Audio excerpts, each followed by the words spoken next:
अच्छा जी, risk management का area हम डिस्कस कर रहे थे और कल हमने इंटरेस्ट रेट रिस्क मैनेजमेंट पे अपनी डिस्कशन स्टार्ट की थी। फॉरेक्स स्वैप पे बात हुई हमारी, करेंसी रिस्क मैनेजमेंट के कॉन्टेक्स्ट में फॉरेक्स स्वैप क्या है और interest rate risk management, interest rate risk क्या है, डिफरेंट उसके मैनेजमेंट टूल्स जो हैं, और उनमें कल हमने जो टूल डिस्कस कर लिए थे those were FRA and IRG। कोई सवाल इन दोनों टूल्स में से किसी टूल पे?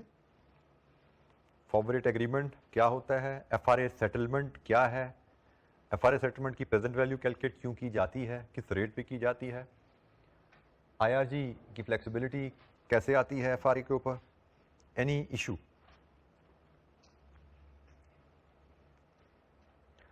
अच्छा जी, नेक्स्ट टूल पे हम मूव करते हैं इंटरेस्ट रेट फ्यूचर के ऊपर। इंटरेस्ट रेट फ्यूचर का मैकेनिज्म भी लगभग वैसा ही है जैसे करेंसी फ्यूचर्स में हमने डिस्कस किया था, ब्रॉडली स्पीकिंग, कि आप फ्यूचर हेज सेटअप करते हो जिस दिन आपको पता लगा कि आपके फ्यूचर में बोरिंग या डिपॉजिट नीड है। आज आपने कैश बजट बनाया, आज आपको पता लगा आपको 3 महीने बाद लोन लेने की जरूरत है, तो आज आपको इमीडिएटली इंटरेस्ट रेट रिस्क का सामना करना पड़ा। जिस दिन फैसला हुआ कैश फ्लो नीड है फ्यूचर में इन्वेस्टमेंट की या डिपॉजिट की, आपका इंटरेस्ट रेट रिस्क शुरू हो गया।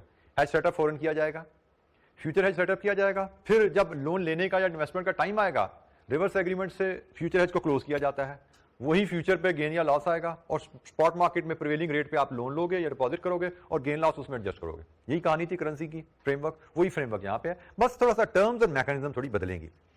तो टर्म्स और मैकेनिज्म कैसे बदलती हैं? तो हेज सेटअप की पहले बात करें कि अगर आपने इन्वेस्टमेंट का हेज सेटअप करना है, अगर आपने इन्वेस्टमेंट का हेज सेटअप करना है तो इन्वेस्टमेंट का हेज सेटअप होगा bye interest rate future contract से। जैसे हमने फॉरेन करेंसी पेमेंट का हेज सेटअप करना होता था, तो हम फॉरेन करेंसी बाय करने को हेज करना चाहते थे तो बाय करेंसी फ्यूचर से सेटअप होता था। तो यहां पे भी बाय और सेल से ही सेटअप होगा और बाय और सेल से ही क्लोज होगा, लेकिन कब बाय करना है कब सेल करना है उसका फैसला होता है कि आपने इन्वेस्टमेंट को हेज करना है या आपने बोरिंग को हेज करना है।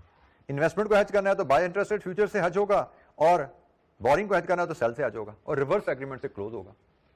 जो बाय से सेटअप हुआ वो सेल से क्लोज होगा, जो सेल से सेटअप हुआ वो बाय से क्लोज होगा। इनको रिलेट करने के लिए अगर बाय फॉर इन्वेस्टमेंट, इसको रिलेट करने के लिए एक लॉजिक भी आप याद कर सकते हो। जैसे करेंसी में था, हमने कहा जी हमने डॉलर खरीदने को हेज करना है तो डॉलर फ्यूचर बाय करो, ऐसा ही था। डॉलर की सेल को हेज करना है तो डॉलर फ्यूचर सेल करो, हेज सेटअप ऐसा ही था। यहां पे हम जब इन्वेस्टमेंट करते हैं तो इन्वेस्टमेंट के लिए जो इंस्ट्रूमेंट है, would you like to buy any instrument और you would like to sell any instrument for investment? Investment के लिए बाय करते हो ना इंस्ट्रूमेंट, तो आपने इंस्ट्रूमेंट की परचेज को हेज करना है, बाय फ्यूचर से सेटअप कर लो। आपने बोरिंग करनी है, फंड रेज करना है, फंड रेज करने के लिए तो आप इंस्ट्रूमेंट को सेल करते हो, शेयर से या डिबेंचर से सेल करते हो, तो अकॉर्डिंगली बोरिंग को हेज करने के लिए आप सेल इंटरेस्ट रेट फ्यूचर से हेज सेटअप करते हैं। तो हेज सेटअप को आप इन्वेस्टमेंट इंस्ट्रूमेंट की परचेज है, बाय से सेटअप होगा, बोरिंग इंस्ट्रूमेंट की सेल है, सेल से सेटअप होगा। Sell interest rate future contract से आपका बोरिंग का हेज सेटअप होगा और अकॉर्डिंगली जैसे मैंने कहा रिवर्स से क्लोज होता है। सेकंड चीज में आती है जी प्राइस। फ्यूचर में, करेंसी फ्यूचर में तो प्राइस थी आपकी फॉरवर्ड रेट, ठीक है जी, वो था सिंपल फॉरवर्ड रेट। आज आप जून फ्यूचर की प्राइस देखते हो, से डॉलर के जून फ्यूचर की प्राइस आज अगर 185 है तो इसका मतलब क्या है कि आज 30 जून का एक्सपेक्टेड फॉरवर्ड 185 है, क्योंकि future is just like a forward rate, ठीक है। तो आज अगर जून का फ्यूचर आपको 185 का मिल रहा है, इसका मतलब आज एक्सपेक्टेशन है कि 30 जून को स्पॉट रेट 185 पर जाएगा। फ्यूचर की प्राइस भी लगभग इसी अंदाज में बिल्ड की जाती है, लेकिन इसको मैकेनिज्म इसका होता है 100 माइनस आर का, और इसमें जो आर है वो क्या है? R is the relevant expected base interest rate. Internationally it is LIBOR, Pakistan के कॉन्टेक्स्ट में इसको आप काइबर समझ सकते हो। फॉर एग्जांपल, आपको आज की तारीख में आप 30 जून 2022 इंटरेस्ट रेट फ्यूचर की प्राइस पता की, वो पता लगी जी 91। ये 91 कैसे बनी हुई है? 100 माइनस 9 से। ये चीज आपको सिखाई गई है कि फ्यूचर प्राइस आपकी 100 माइनस आर से निकलती है। अगर 91 प्राइस आपको कोट की जा रही है, 91 का मतलब है 100 माइनस 9, फिर ही 91 आ रहा है। तो इसमें ये जो 9 है ना, ये आपका एक्सपेक्टेड, ये अब काइबोर कह लो या लाइबोर कह लो, 29 जून। जस्ट लाइक करेंसी फ्यूचर में एक्सपेक्टेड फॉरवर्ड रेट होता है ना, तो यहां पे बोरिंग रेट या इन्वेस्टमेंट रेट है और वो बेस रेट है काइबोर या लाइबोर। मतलब एग्जामिनर काइबोर यूज करे लाइबोर यूज करे एक ही बात है, बट द मीनिंग इज, असल चीज जो समझने की है, अगर आपके फ्यूचर की प्राइस 91 दी गई है, इसका मतलब 30 जून फ्यूचर की प्राइस 91 का मतलब क्या है कि 30 जून को एक्सपेक्टेड लाइबोर 9%। ठीक हो गया? तो ये मीनिंग आपको समझना है। फ्यूचर की प्राइस, जून फ्यूचर की प्राइस 91 का मतलब है 30 जून को एक्सपेक्टेड लाइबोर 9% है, क्योंकि प्राइस मैकेनिज्म 100 - R है।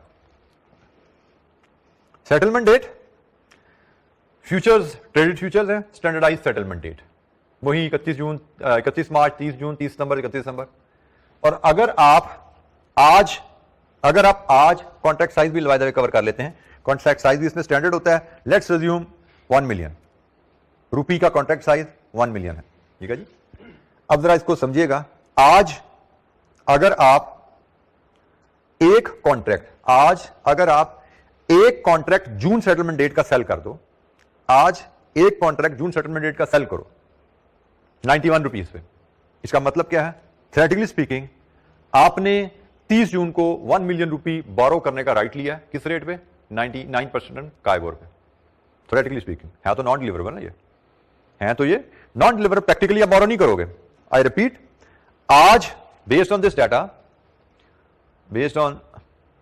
डाटा, आज अगर आप एक कॉन्ट्रैक्ट जून सेटलमेंट डेट का 91 पे सेल कर दो, इसका मतलब क्या है? थ्योरेटिकली स्पीकिंग 30 जून को आपको 1 मिलियन उधार लेने का राइट मिला है, 30 जून को 1 मिलियन उधार लेने का राइट मिला है एट 9% काइबोर। लेकिन यहां पे एक चीज आती है, उधार लेने का राइट मिला है कितने अरसे के लिए? मैच्योरिटी भी तो मैटर करती है ना। तो जनाब इंटरेस्ट रेट फ्यूचर की standard maturity 3 months, unless told otherwise. Question में वैसे आपको बताया जाएगा, जैसे आई के कुछ क्वेश्चन मुझे याद है, उसमें उन्होंने स्टैंडर्ड मैच्योरिटी 6 मंथ बताई हुई है कि आपको 6 महीने का बोरो करने का राइट मिलता है, तो जो वो बताएगा हम उसके हिसाब से चलेंगे, ठीक है। तो नॉर्मली इंटरनेशनल मार्केट में 3 मंथ्स। तो ये जनाब हमारी इंटरप्रिटेशन ऑफ हेज, जो थोड़ी सी कहानी है मैंने आपसे शेयर की। बाय इंटरेस्ट रेट फ्यूचर करोगे तो आपको इन्वेस्टमेंट करने का राइट मिलेगा। एक कॉन्ट्रैक्ट बाय किया तो आपको 1 मिलियन रुपए इन्वेस्ट करने का राइट मिला है। 2 कॉन्ट्रैक्ट बाय किया तो आपको 2 मिलियन इन्वेस्ट करने का, डिपॉजिट करने का राइट मिला है। आपने 3 कॉन्ट्रैक्ट सेल किया तो आपको 3 मिलियन बोरो करने का राइट मिला है, ठीक है। बोरो करना है, ये जैसे मैच्योरिटी भी आ गई, यूजुअली फॉर 3 मंथ्स, लोन या deposit, whatever the case is. अच्छा जी, इसकी अब मैकेनिज्म के लिए हमारे पास ये इलस्ट्रेशंस हैं, और ये जो इलस्ट्रेशंस हैं इनमें हम सब कुछ ही मुझे लगता है फ्यूचर से रिलेटेड कवर हो जाएगा। दीज 4 इलस्ट्रेशंस आर, समझिए फ्यूचर का 100% शायद मैकेनिज्म इन चारों में कवर होने वाला है हमारा।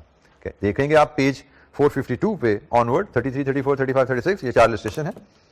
देखने में ये 2-2, 4-4 लाइनर बेसिक इलस्ट्रेशन है, लेकिन these will cover 100% scope of interested futures working, और इनके बाद हम इंटरेस्टेड ऑप्शंस पे काम कर रहे होंगे। तो इलस्ट्रेशन 33,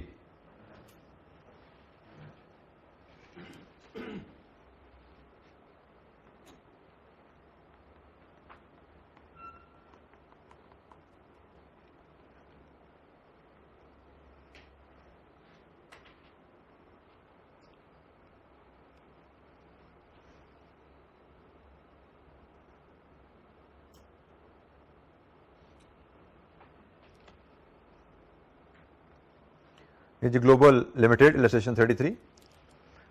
रिक्वायरमेंट है जी, calculate number of contracts required, 3 month contract है जी, और साइज इसका 1 मिलियन है।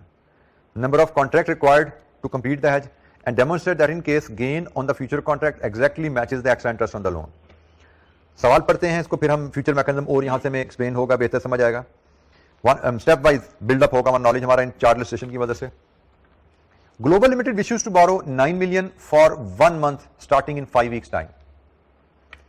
Kaibor is currently 3% and the treasurer of the Global decides to fix the rate by selling interest rate future at 96.90. Borrowing को hedge करना है, तो borrowing का मतलब selling securities, तो sell interest rate future से hedge setup होता है, तो उसने कहा जी sell interest rate future से hedge setup किया। The market rate subsequently rises by 25 basis. 25 basis का मतलब 0.25%, जो currently 3% था 3.25 पे चला गया। As soon as loan is agreed, the treasurer closes out Global's position by buying a matching number of contracts at 96.25. Loan आपने ले लिया तो फिर फ्यूचर पोजीशन क्लोज कर दी, सेल करके सेटअप की थी, बाय करके क्लोज कर दी। हमसे पहला सवाल किया जा रहा है, calculate the number of contract required, कितने कॉन्ट्रैक्ट्स में आप डील करेंगे। अब यहां पे थोड़ा लर्निंग है, मैंने नंबर ऑफ कॉन्ट्रैक्ट्स पे आपसे डिस्कशन नहीं की थी अभी, अब मैं यहां पे आपसे बात करूंगा। इलस्ट्रेशन 33 के पॉइंट ऑफ व्यू से हम अगर नंबर ऑफ कॉन्ट्रैक्ट्स के रेफरेंस पे चलें, जैसे कि हमारी प्रायर लर्निंग है,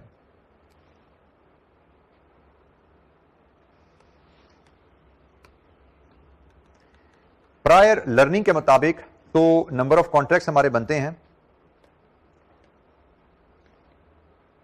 अमाउंट टू बी हेज्ड कितनी है जी, 9 million over contract size 1 million.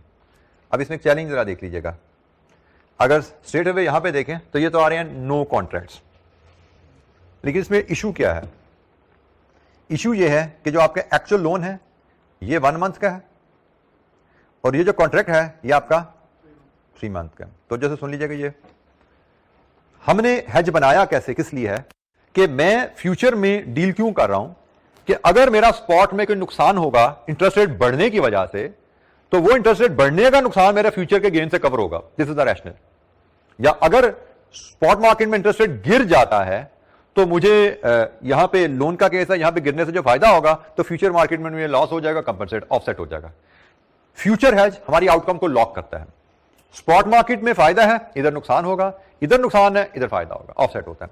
अब इसमें चैलेंज क्या है इस कंपोनेंट में? मैंने स्पॉट मार्केट से लोन लेना है 9 मिलियन का, कितने अरसे के लिए? 1 मंथ।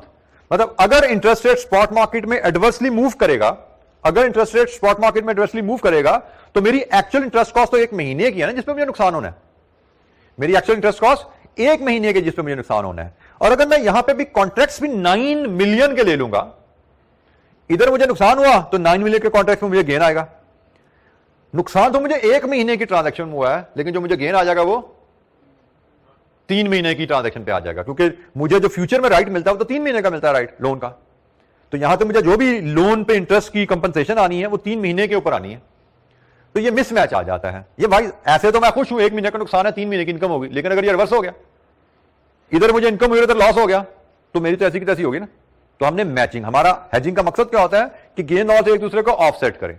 तो इस केस में it is not simply amount to be borrowed divide with contract size, because there are maturity differences. ये तो स्टैंडर्ड मैच्योरिटी है 3 मंथ्स इस केस में, और इसकी मैच्योरिटी 1 मंथ है, 2 मंथ्स है, 7 मंथ्स है, 6 मंथ्स है, कुछ भी हो सकती है। तो हमें तो 9 मिलियन के लोन पे 1 मंथ की कवरेज चाहिए, फ्यूचर देता है 3 मंथ्स की कवरेज। तो मैं 9 मिलियन पे 1 मंथ को 9 मिलियन पे 3 मंथ से कंपेयर नहीं कर सकता। इसकी एडजस्टमेंट कैसे की जाती है? इसकी एडजस्टमेंट की जाती है, आप actual maturity over contract maturity इसे एडजस्ट करते हैं। तो अब देखिए कॉन्ट्रैक्ट साइज क्या आता है आपका 3। अब ये एडजस्टमेंट कैसे हुई? 9 मिलियन पे 1 महीना और 3 मिलियन पे 3 महीने एक बराबर हो गए ना। 9 मिलियन पे 1 महीना, 3 मिलियन पे 3 महीने की कॉस्ट बराबर होगी ना भाई। 9 मिलियन पे से 1% के हिसाब से अप्लाई करो 1 मंथ, कितनी कॉस्ट बनती है? 9 मिलियन 1% 1 मंथ क्या बनता है? 9 मिलियन 1% 1 मंथ से क्या बनता है? 7500। 3 मिलियन 1% 3 महीने,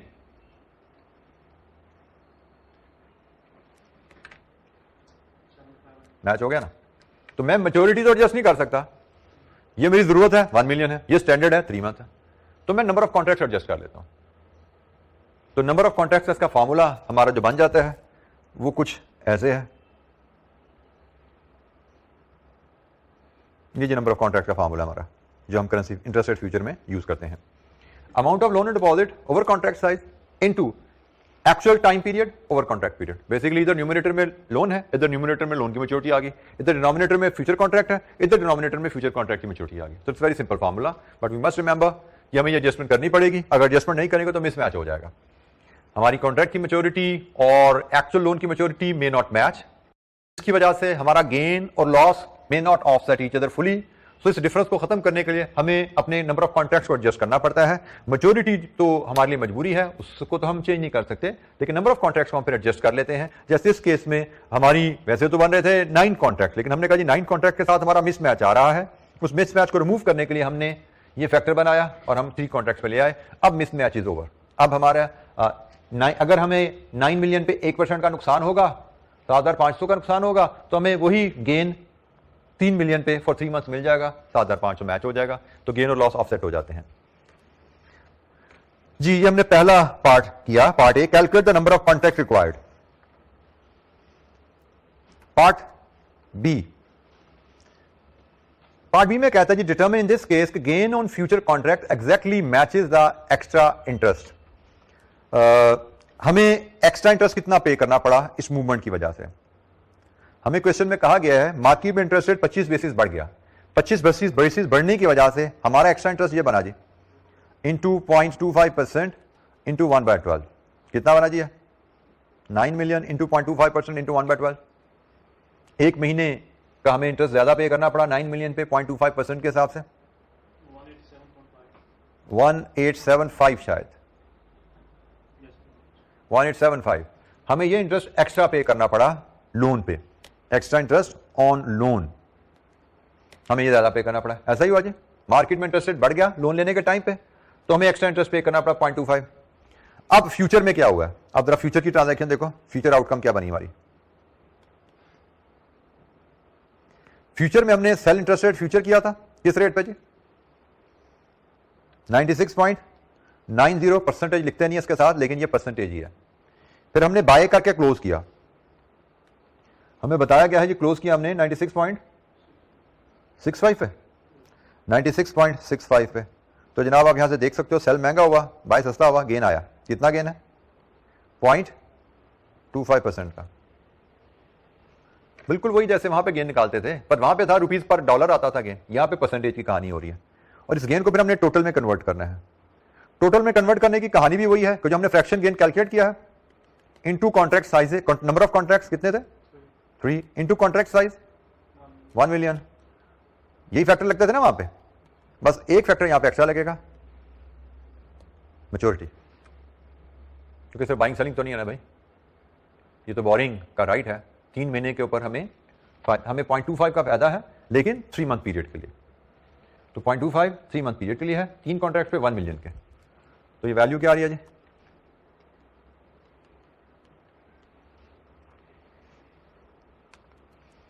यही हमसे पूछा गया था जी, देखिए क्या ये दोनों आपस में मैच करते हैं? तो answer is yes, they both are equal. Gain in future exactly matches with the loss in the spot market. First step जिसमें हमने गेन हेज सेटअप के लिए सेलिंग बाइंग से क्या मुराद है, गेन लॉस कैसे निकलता है, उसकी वैल्यू कैसे कैलकुलेट की जाती है, नंबर ऑफ कॉन्ट्रैक्ट कैसे कैलकुलेट किए जाते हैं, बेसिक केस हमने डिस्कस किया फ्यूचर का पहले।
जी एनी क्वेश्चन, कोई सवाल?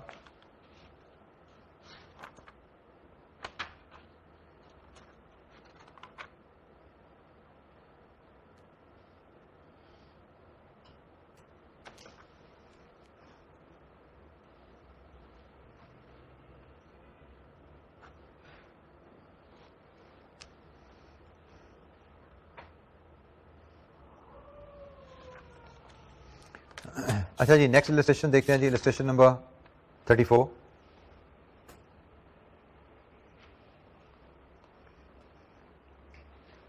Calculate cash flow that result from profit और लॉस इन फ्यूचर। प्रॉफिट और लॉस इन फ्यूचर है सेटअप करना है, क्लोज करना है, प्रॉफिट और लॉस इन फ्यूचर कैलकुलेट करना है। A company is going to borrow 2 million in 2 months time for a period of 3 months. It fears that current interest rate will rise from its current level of 5%. It has decided to use rupees 500 3-month interest rate future to hedge the position. The current price is 94.90. In 2 months' time, the interest rates have risen to 7% and the future price has moved to 92.9%. Calculate the cash flow that results from the profit or loss on futures. अच्छा जी, सबसे पहले हम देखते हैं हमारा hedge setup कैसे होना है, उसके बाद गेन लॉस निकालेंगे हम. तो इलस्ट्रेशन नंबर 34 हेज सेटअप करेंगे जी हम. लोन का हेज है, सेल इंटरेस्ट रेट फ्यूचर से सेटअप होगा. किस रेट पे? क्वेश्चन में हमें रेट क्या दिया जाएगा जी? सेल का आज का रेट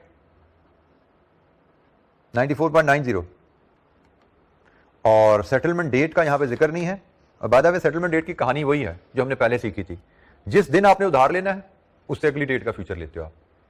आज अप्रैल है, आपको कहा जाता है 2 महीने बाद उधार लेना है. 2 महीने बाद मिड जून होगा, 30 जून का फ्यूचर चाहिए आपको. ठीक है, तो यहां पे चूंकि डेट्स की कहानी का जिक्र नहीं है, आज क्या तारीख है, फ्यूचर क्या है, तो वो जिक्र नहीं है, तो हम इसलिए डेट स्किप होती है, हम सीधे कॉन्ट्रैक्ट पे आते हैं. Amount to be hedged 2 million, contract size 0.5 million, amount की मैच्योरिटी 3 मंथ्स, कॉन्ट्रैक्ट मैच्योरिटी भी 3 मंथ्स ही है. तो कॉन्ट्रैक्ट कितने बने? कॉन्ट्रैक्ट्स 4 कॉन्ट्रैक्ट सेल करके आपने हेज सेटअप किया हुआ है और गेन और लॉस ऑन फ्यूचर निकालना है आपने.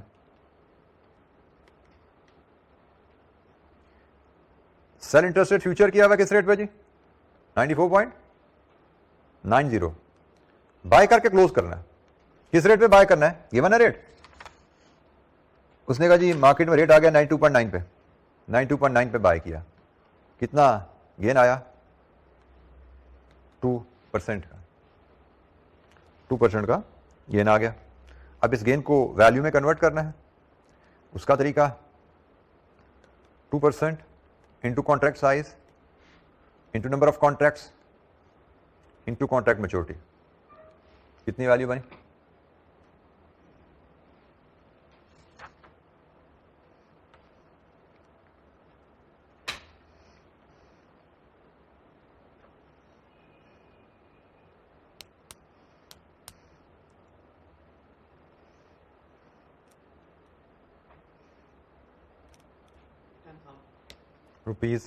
₹10,000.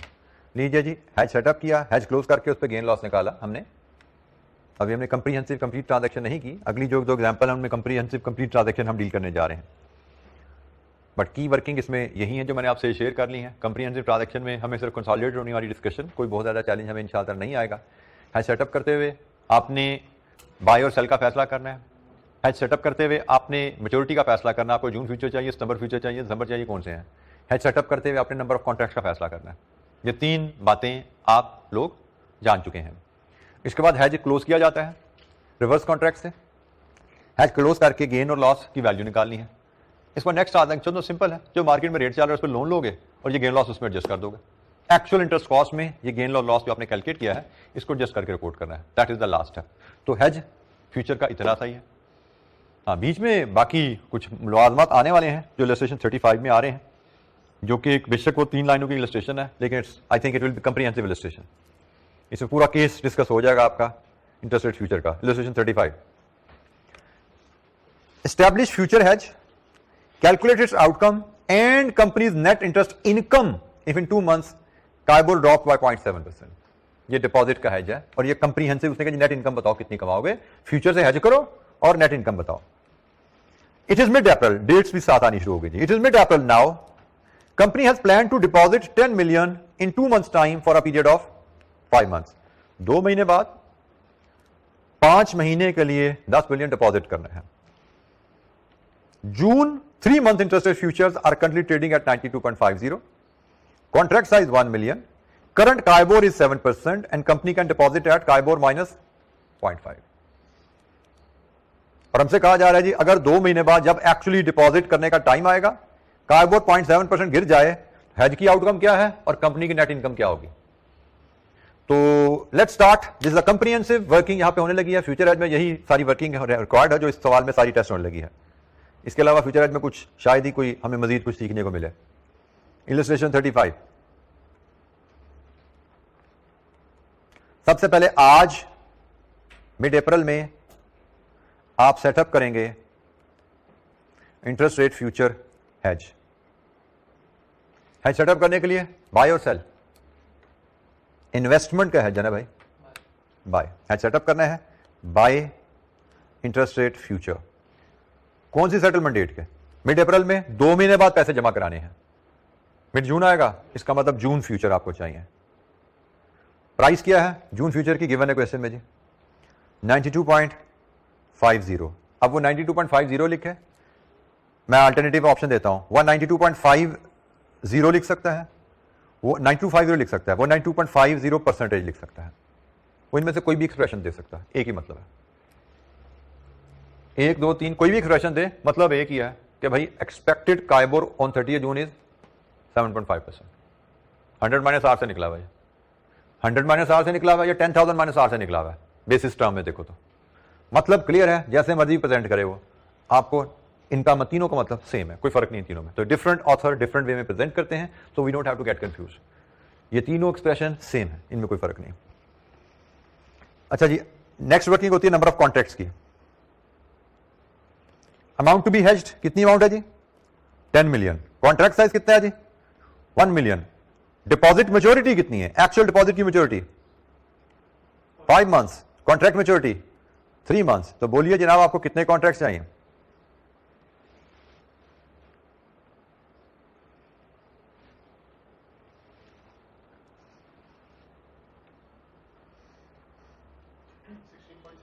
$16.67 राउंड ऑफ करेंगे, 17 कॉन्ट्रैक्ट्स। लीजिए जी, हेज सेटअप हो गया। Interest rate future hedge setup हुआ, कोई दिक्कत? हमें क्वेश्चन में उसने ये परसेंटेज साइन के साथ प्राइस दी हुई है, कोई इशू नहीं। बगैर परसेंटेज के दे दे तो भी कोई इशू नहीं, डेसिमल भी ना लगाए तो भी कोई इशू नहीं, एक ही बात है, हमारे लिए इक्वली गुड है।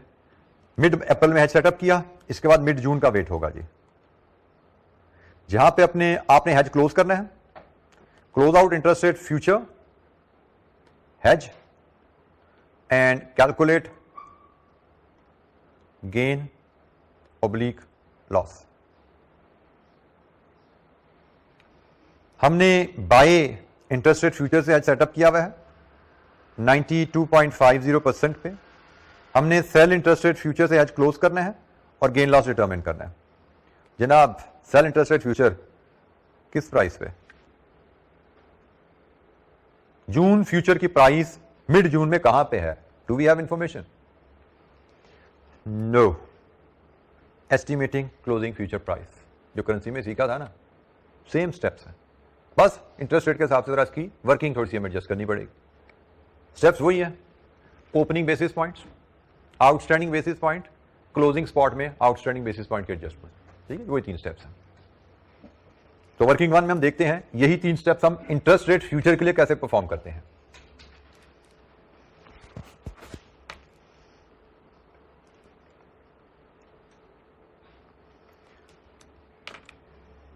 इसको भी अगेन हम एक लाइन में कर सकते हैं, लेकिन फिलहाल मैं इसको स्टेप वाइज लेकर चल रहा हूं। सबसे पहले आपने ओपनिंग बेसिस कैलकुलेट करने हैं, जो कि इंटरेस्ट रेट फ्यूचर और स्पॉट का डिफरेंस होता है। तो जो कीजिएगा यहां पे थोड़े से आपको यहां पे वर्किंग समझनी है। ओपनिंग बेसिस के लिए ओपनिंग प्राइस फ्यूचर की क्या लिया आपने? 92.50, ऐसे ही है जी। अब इसको कंपेयर हमने ओपनिंग स्पॉट से। ओपनिंग स्पॉट से मुराद स्पॉट का बेस रेट है, और स्पॉट का बेस रेट क्या चल रहा है जी? 7%। अब लेकिन जो बात समझने की है, स्पॉट का रेट 7% है और जो फ्यूचर की प्राइस है वो 100 माइनस आर से एक्सप्रेस हो रही है। तो मेक इट कंपेरेबल, स्पॉट को भी आप 100 माइनस आर में कन्वर्ट कर लेते हैं, तो इट कम्स टू 93। क्योंकि फ्यूचर की प्राइस 100 माइनस आर से आ रही है, तो डिफरेंस लेना 2 वैल्यूज में, like with like same terms में होना चाहिए ना उनको। तो आप स्पॉट को भी 100 माइनस आर में कन्वर्ट कर लेते हैं। लेकिन फर्क क्या है? फर्क क्या है यहां पर? अगर समझिए तो ये 100 माइनस 7.5 से आया हुआ है, ऐसा ही है। और ये 7.5 आपका एक्सपेक्टेड काइबोर ऑन 30 जून है। और ये कब की खबर है? मिड अप्रैल की खबर है। मिड अप्रैल की खबर है कि expected KIBOR on 30 June is 7.5। 9.25 का मतलब ही है, इसमें 7.5 हिडन है। 7.5 हमें नजर नहीं आ रहा, इट इज हिडन कि भाई 7.5 रेट इस मैकेनिज्म के तहत यूज हुआ है और प्राइस 92.5 निकाली गई है। और इस प्राइस में जो मिड अप्रैल की प्राइस है, जून फ्यूचर की प्राइस है, ये मैं क्या बता रही है कि मिड अप्रैल में expected KIBOR on 30 June is 7.5। तो anyways like with like comparison किया, ओपनिंग बेसिस कितने आए? 0.50 परसेंटेज में आ रहा है जी, ये ओपनिंग बेसिस आ गए। ये स्टेप नंबर 1 हो गया जी। Step number 2 outstanding basis. ये हमारे ओपनिंग बेसिस है। आउटस्टैंडिंग बेसिस, आउटस्टैंडिंग बेसिस का तरीका वही है, total opening basis divided with total life of the basis multiplied with remaining life of the basis. ये बेसिस जब कैलकुलेट किए गए, कब किए गए कैलकुलेट? मिड अप्रैल में। इनको जीरो कब होना है? 30 जून को। और आप outstanding basis future position close कब कर रहे हो? मिड जून में। तो total life of the basis जब आपने हेज पोजीशन ओपन की मिड अप्रैल से 30 जून तक कितने बनते हैं? मई जून पूरा, अप्रैल हाफ, 2.5 महीने। और जब आप क्लोज कर रहे हो रिमेनिंग लाइफ कितनी रह गई है? 0.5। बिल्कुल ठीक है जी। सो ये 2.5 है मंथ्स और ये 0.5 मंथ्स है। तो जनाब आउटस्टैंडिंग बेसिस बोलो, इट इज 0.10%।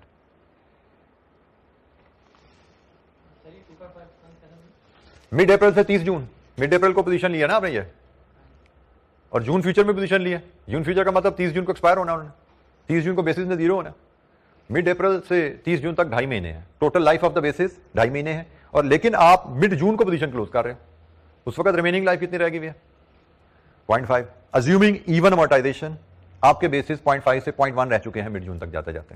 ये बेसिक असम्पशन होती है इवन अमोर्टाइजेशन। प्रैक्टिकली जिसमें not hold, practically basis even amortise नहीं करते, लेकिन मैथमेटिक्स में जब हमने एनालिसिस करना होता है तो हम इवन अमोर्टाइजेशन अज्यूम करके चलते हैं।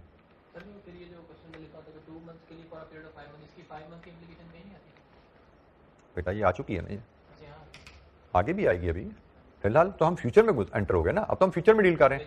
ये तो एक्चुअल है, अभी तो हम फ्यूचर की वर्किंग कर रहे हैं। जब एक्चुअल डिपॉजिट करवाने जाएंगे तो 5 मंथ दोबारा आ जाएगा बीच में, क्योंकि अभी तो हम फ्यूचर की वर्किंग कर रहे हैं ना भाई। Close out future has, workout gain और लॉस, फ्यूचर की कहानी हो रही है सारी जी। आउटस्टैंडिंग बेसिस भी आ गए जी। इसके बाद स्टेप नंबर 3। स्टेप नंबर 3 क्या होता है? स्पॉट ऑन मिड जून, और इसमें आउटस्टैंडिंग बेसिस एडजस्ट करने हैं। तो यहां से मिलेगी estimated closing interest rate future price. वही तरीका जी, वही मैकेनिज्म है। आउटस्टैंडिंग बेसिस हम 0.1 ले चुके हैं ऑलरेडी, और यहां से आप वही डायरेक्शन प्लस माइनस का निकाल लीजिए।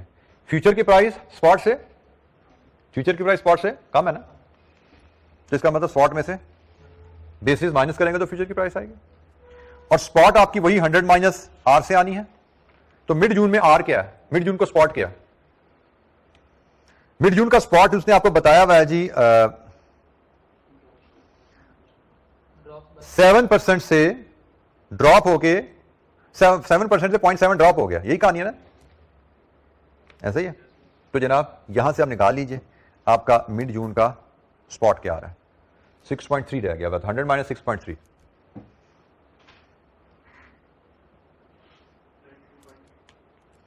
92.3। सो इसमें से माइनस किया तो it is 92.20। This is your closing future price. ये पूरी क्लोजिंग फ्यूचर प्राइस की वर्किंग आपके पास है स्टेप वाइज। इसको जैसे मैंने कहा एक लाइन में भी कर सकते हैं, बट फिलहाल आप इसको स्टेप वाइज ऑब्जॉर्व कर लीजिए जरा। किसी पॉइंट पे कोई दिक्कत है पूछिए, बिल्कुल वही लॉजिक, वही रैशनल है। फर्क सिर्फ यह है कि हम स्पॉट को 100 माइनस आर से एडजस्ट कर लेते हैं, 100 माइनस आर के मैकेनिज्म में ले आते हैं। क्योंकि फ्यूचर की प्राइस 100 माइनस आर मैकेनिज्म से एक्सप्रेस हो रही है, तो हम स्पॉट को भी 100 माइनस आर में ही एक्सप्रेस कर लेते हैं to make it comparable like with like. ये तीनों स्टेप्स की परफॉर्मेंस आपके सामने है, क्लोजिंग फ्यूचर प्राइस आपके सामने है। किसी कैलकुलेशन पे कोई गाइडेंस चाहिए आपको, पूछिए। 93.7 जी, माय मिस्टेक, इट इज 93.7। ये 93.2 आ गया।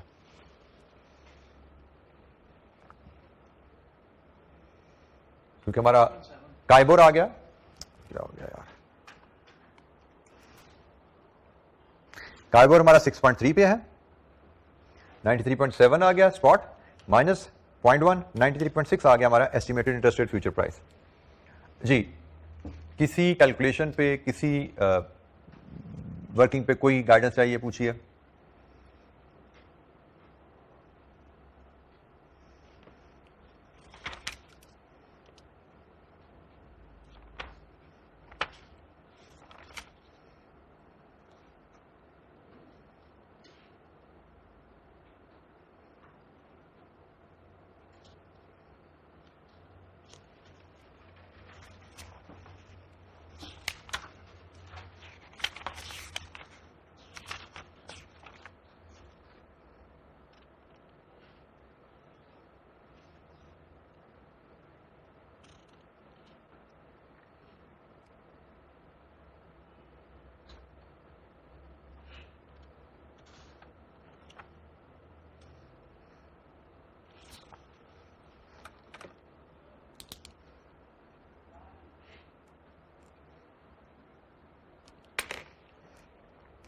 अच्छा जी, अब मैं अगर इसको एक लाइन में हम करना चाहें तो हमने क्या सीखा हुआ है, हमारी closing future price, I just make an attempt, इसको अल्टरनेटिवली हम कैसे एक्सप्रेस कर सकते हैं।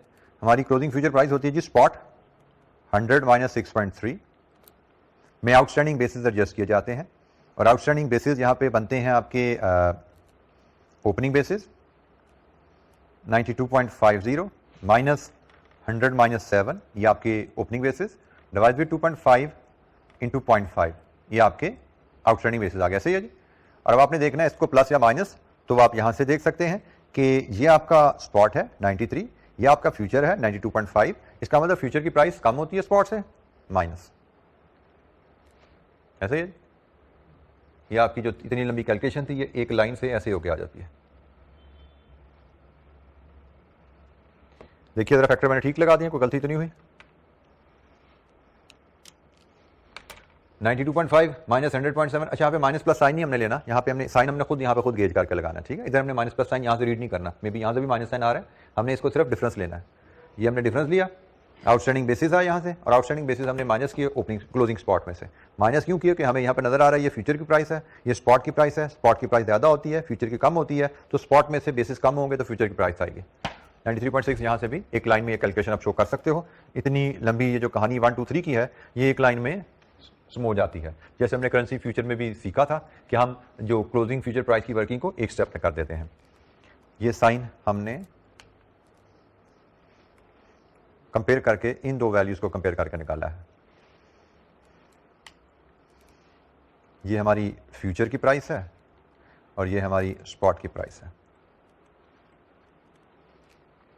चूंकि फ्यूचर की प्राइस कम है स्पॉट से, इसीलिए ये हमने माइनस की एडजस्टमेंट यहां डाली।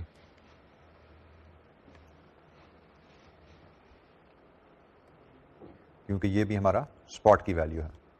बस फर्क क्या है, ये हमारा ओपनिंग स्पॉट है, ये हमारा क्लोजिंग स्पॉट है। ये ओपनिंग बेसिस डिटरमिन करने में यूज हुआ, और ये क्लोजिंग स्पॉट में हमने फिर क्लोजिंग बेसिस हमने इसमें एडजस्ट किया। जी जनाब, आउटस्टैंडिंग बेसिस को लेके क्लोजिंग फ्यूचर प्राइस और हमारे पास आ गई है।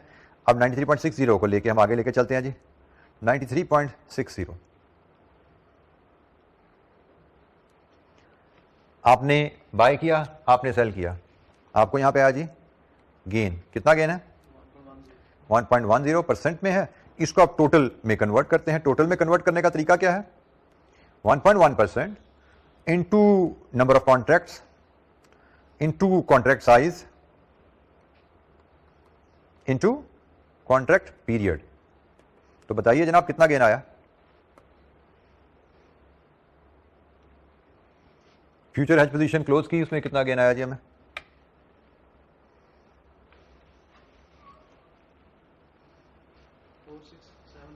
Four six 750। लीजिए जी, ये हेज पोजीशन हमारी क्लोज होगी, हेज पोजीशन सेटअप हुई, हेज पोजीशन क्लोज हुई। अब आप एक्चुअली डिपॉजिट करेंगे और उस पर एक्चुअल इंटरेस्ट इनकम अर्न करेंगे। Actual interest income on deposit.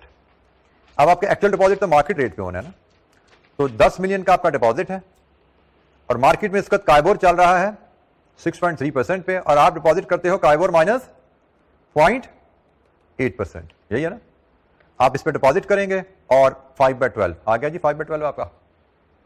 This is your actual deposit transaction. जो बैंक में जाएंगे, बैंक में प्रिवेलिंग रेट काइबोर 6.3 है, आप काइबोर माइनस 0.8 पे डिपॉजिट रखवा सकते हैं। This is the rate bank offers you deposit पे, और 5 महीने के लिए आप 10 मिलियन डिपॉजिट रखवाएंगे। कितनी इनकम आएगी यहां पर?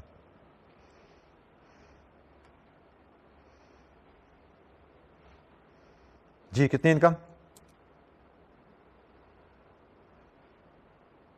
रुपीज में बोलेंगे? Sorry my mistake.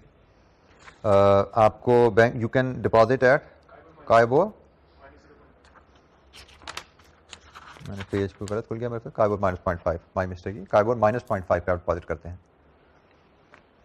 मेरे सामने इलस्ट्रेशन कोई और खुल गई थी, उसमें वो स्प्रेड कुछ और आ रहा था।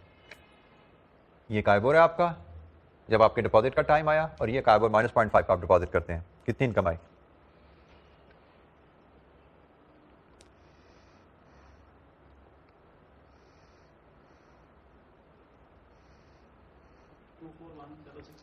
241667, ये आपकी इनकम है डिपॉजिट पे, इसमें आप ऐड कर दें gain on interest rate futures 46750। लीजिए जी, ये आपकी नेट इंटरेस्ट इनकम आ गई जो आपने जनरेट की। कितना बना टोटल?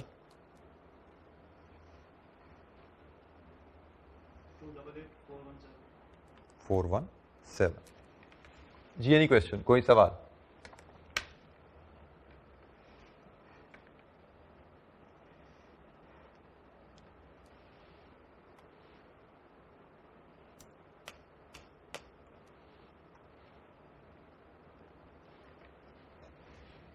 Any question? यहां पे एक छोटी सी कैलकुलेशन और भी कही जा सकती है, बड़ी सिंपल सी, कि इसका इफेक्टिव एनुअल रेट बताओ क्या है, या आपने जो इनकम कमाई है इसका इफेक्टिव एनुअल रेट क्या है, बताओ जरा। What is the effective annual rate जिस पे आपने इनकम जनरेट की? 10 मिलियन के डिपॉजिट पे इतनी इनकम 5 महीने में कमाई है ना, तो एनुअल रेट क्या बनता है इनकम का?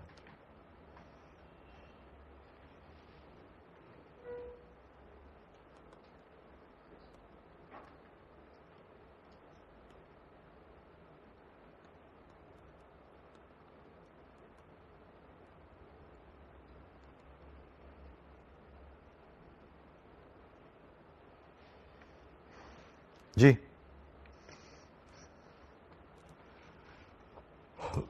जी, इसका मतलब समझ नहीं आई आपको मैंने क्या कहा?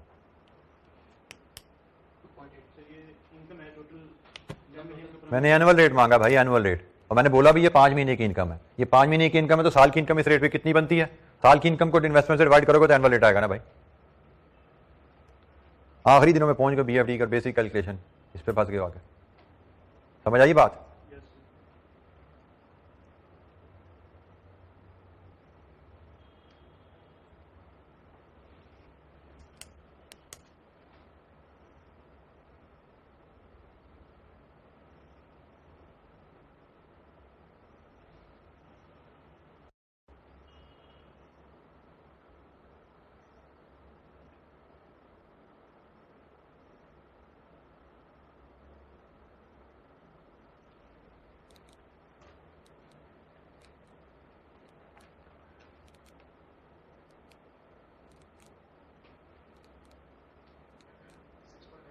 सिक्स 6.9%।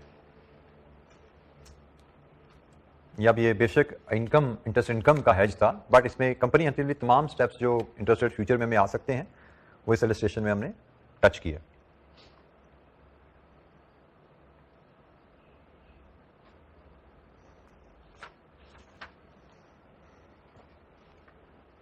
जी कोई सवाल यहाँ पे? जी कोई चीज़ समझ नहीं आई, पूछिए।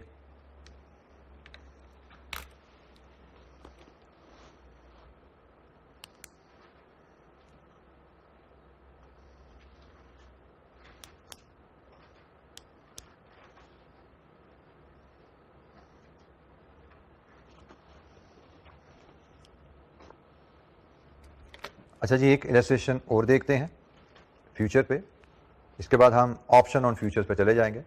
ऑप्शन ऑन फ्यूचर ही चुके हैं तो वहाँ पे भी फ्यूचर की कहानी चलती रहेगी हमारी, ठीक है, क्योंकि वहाँ पे जब भी हमें ऑप्शन ऑन फ्यूचर का क्वेश्चन जब भी आएगा वो स्टैंड अलोन ऑप्शन पे शायद नहीं आएगा, वो हमेशा future plus option on future मिला के आएगा। जी बेटा, आप क्वेश्चन करना चाहते हैं? सर जो पिछले हम करेंसी फ्यूचर पढ़े थे उसमें हम एक ही डेट थी उस पे ही गेन लॉस कैलकुलेट करते थे, यानी जैसे 1 नवंबर को हमारी पेमेंट है तो उसी पे हम गेन लॉस कैलकुलेट करते थे, उसी पे ट्रांजैक्शन को स्पॉट पे बाय करके करते थे। इधर भी यही हुआ है।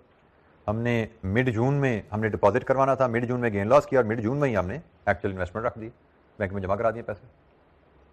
बैंक है अपने मिड जून में पैसे जमा कराओगे तो बैंक मिड जून में किस रेट पे पैसे जमा होने हैं? ये मिड जून का रेट है, वो तो रियलाइज इनकम फ्यूचर में होगी। 5 मंथ्स के लिए जमा करा दिए ना पैसे हमने, जब जमा करा दिए तो इनकम तो लॉक होगी ना हमारी। जब पैसे बैंक में जमा करा दिए तो इनकम तो लॉक है, कभी 5 महीने बाद इतना पैसा मिल जाएगा हमें, ठीक है। अच्छा जी, इलस्ट्रेशन 36 देखिए, इसकी कहानी थोड़ी सी स्लाइटली डिफरेंट सी है, ट्विस्टेड सी है। देखते हैं इसमें क्या हमें समझ आती है चीजें, कोई चैलेंज हमारे लिए इसमें मिलता है कि नहीं मिलता। A bank has committed to extend a loan to its customer of 8 million. अब ये बैंक के शूज में आप आ गए हैं, जरा ख्याल कीजिएगा। बैंक ने कस्टमर को लोन देना है जी 8 मिलियन का for 6 month from 1 January to 30 June at the rate of 10%, ये कमिटमेंट होगी जी बैंक की। The bank will finance this loan by a 6 month deposit at KIBOR which has a repricing option from start of April. Current CIBOR is 9% and the bank believes that interest rates are expected to rise. Illustrate how it can hedge its net revenue using 3-month June 1 million CIBOR futures which are currently priced at 91.2. Assume that CIBOR rose by 2% by the time of rollover. कहानी का समझिए क्या है, bank ने एक party को 6 महीने का लोन कमिट कर दिया। 1 जनवरी से 30 जून तक 6 महीने का लोन 8 मिलियन का कमिट हो गया। किस रेट पे? 10% पे। अब बैंक लोन के लिए फंड्स कहां से रेज करता है? डिपॉजिट से। लोन बैंक ने फिक्स रेट पे दे दिया, डिपॉजिट उसको मिल रहा है फ्लोटिंग रेट पे। डिपॉजिट मिल गया फ्लोटिंग रेट पे और जिसकी रीप्राइसिंग ऑप्शन है 3 महीने बाद, मतलब 1 अप्रैल को उसकी रीप्राइसिंग ऑप्शन है। डिपॉजिट लिया काइबोर पे, डिपॉजिट लिया काइबोर पे जो कि करंटली 9% पे है। तो करंटली पहले 3 महीने तो बैंक को इनकम लॉक हुई नजर आ रही है कि 9% पे डिपॉजिट है, 10% पे लोन दिया हुआ, 1% की इनकम आ रही है। करंटली जो नजर आ रहा है पहले 3 महीने बैंक की इनकम लॉक है 1% की। रिस्क उसको नजर आ रहा है भाई 3 महीने जब खत्म हो गए तो ये डिपॉजिट अगर रीप्राइस हो गया तो कहीं इंटरेस्ट बढ़ ना जाए, मेरी डिपॉजिट की कॉस्ट इनकम से एक्सीड ना कर जाए, इस रिस्क को हेज करना चाह रहा है। रीप्राइस होना है डिपॉजिट ने 1 अप्रैल को से। Repricing is as good as accepting new deposit. Repricing is as good as accepting new deposit. पिछला डिपॉजिट मैच्योर हो गया से 9% वाला 31 मार्च को, 1 अप्रैल को नया डिपॉजिट लेना है। सो बैंक को क्या है कि बैंक ने 1 अप्रैल को नया डिपॉजिट लेना है और बैंक को रिस्क है जो नया डिपॉजिट बैंक लेगा उस पर इंटरेस्ट रेट कहीं बढ़ ना जाए, तो उसको फ्यूचर के थ्रू हेज करना है जी। और उसने कहा जी जून फ्यूचर, क्योंकि 1 अप्रैल को आपने डिपॉजिट लेना है, रीप्राइसिंग होनी है, तो 1 अप्रैल के आगे तो जून फ्यूचर ही आते हैं ना, तो उसने मैं खुद ही बता दिया जून फ्यूचर से इसको हेज करो। ना भी बताता तो हमें पता होना चाहिए 1 अप्रैल को रीप्राइसिंग की ऑप्शन का मतलब है 1 अप्रैल को as good as new loan लेना, न्यू डिपॉजिट लेना, और 1 अप्रैल को न्यू डिपॉजिट लेना है तो उसके लिए रेलेवेंट फ्यूचर जून ही आता है। अच्छा जी, हमने बैंक ने 1 जून के डिपॉजिट एक्सेप्टेंस को हेज करना है, बाय और सेल। हमें ये 1 जनवरी को आज स्टेप लेना है क्योंकि आज हम 1 जनवरी में बैठे हैं, ठीक है जी। आज हम 1 जनवरी में बैठे हैं जहां पे हम हेजिंग करने जा रहे हैं। तो 1 जून को 1 जनवरी को सॉरी आपने सेटअप करनी है इंटरेस्ट रेट फ्यूचर हेज जी, बाय और सेल। फाइनेंस रेज करना है बैंक ने या फाइनेंस इन्वेस्ट करना है बैंक ने? क्या हेज करना है? रेज करने को हेज करना है, रेज करने को हेज करना है बैंक ने। फाइनेंस रेज करने के लिए आप सिक्योरिटी बेचते हो खरीदते हो? सेल। फाइनेंस रेज, ये बैंक का डिपॉजिट है। बैंक का डिपॉजिट का मतलब बैंक के पास पैसा आ रहा है। कस्टमर का डिपॉजिट का मतलब कस्टमर का पैसा जाता है, ये बैंक का डिपॉजिट है। तो बैंक ने फाइनेंस रेज करना है। रेज करना है तो ये सेटअप होगा जी सेल इंटरेस्ट रेट फ्यूचर से, और हमें बता दिया गया जून के फ्यूचर और प्राइस बता दी गई है जून के फ्यूचर की 91.20 है। Next contracts, amount to be hedged 8 million. Contract size क्या है जी? 1 मिलियन। कितने अरसे के लिए डिपॉजिट आप रेज करना चाह रहे हो जिसको हेज करोगे? 3 मंथ्स, क्योंकि 1 जनवरी से 31 मार्च तक का डिपॉजिट तो आपका लॉक है 9% पे। आपको रिस्क है भाई 1 अप्रैल को जो रीप्राइस होनी है वो प्राइस ना बढ़ जाए, तो आपको 3 महीने के इंटरेस्ट कॉस्ट पे रिस्क है। तो 3 मंथ और कॉन्ट्रैक्ट की मैच्योरिटी भी 3 मंथ ही है। तो आपके बने जी 8 कॉन्ट्रैक्ट्स, हेज पोजीशन सेटअप होगी।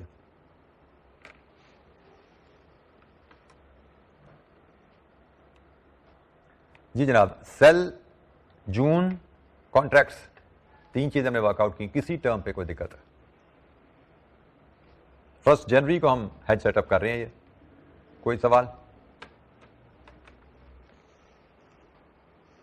इसके बाद आप 1 अप्रैल में आ जाते हैं जी, जहां पे आप क्लोज करते हैं इंटरेस्ट रेट फ्यूचर हेज, और इसके साथ ही इस पे गेन लॉस कैलकुलेशन करते हैं। आपने सेल किया हुआ इंटरेस्ट रेट फ्यूचर,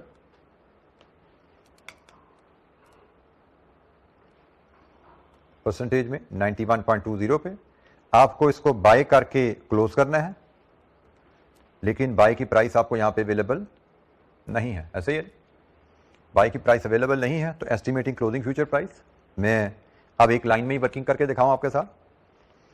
तो हमें उसने कहा स्पॉट आपका चला गया 2% बढ़ गया कायबोर, मतलब कायबोर 2% बढ़ के 9% से 11 पे चला गया, तो आपका स्पॉट जो है वो 100 माइनस, चलिए मैं इसको 9+2 शो करता हूं, ये आपका स्पॉट है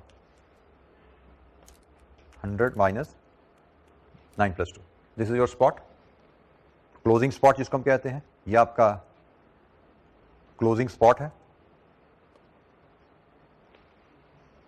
फिर आप ओपनिंग बेसिस लाते हैं, ओपनिंग बेसिस आपका रहेगा फ्यूचर जो कि है 91.20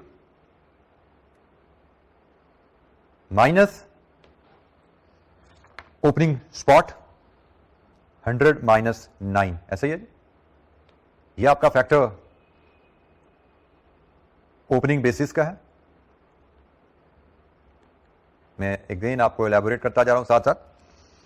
फिर आपको आउटस्टैंडिंग बेसिस चाहिए, तो आउटस्टैंडिंग बेसिस के लिए आप इसको डिवाइड करोगे लाइफ। आप 1 जनवरी को सेटअप कर रहे हो जून फ्यूचर के साथ, 6 महीने लाइफ थी, 1 अप्रैल को क्लोज कर रहे हो, रिमेनिंग लाइफ 3 मंथ्स रह चुकी है। ये आपके बन गए जी outstanding basis.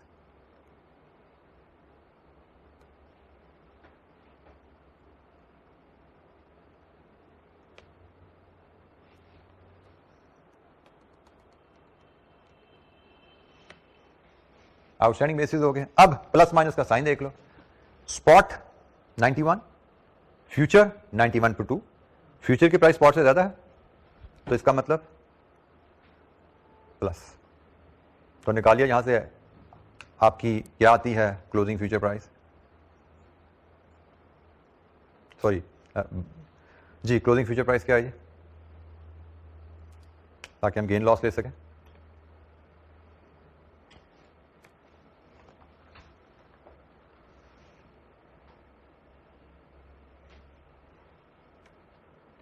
$91.20 minus 91.1 outstanding basis आ गए और 89.1।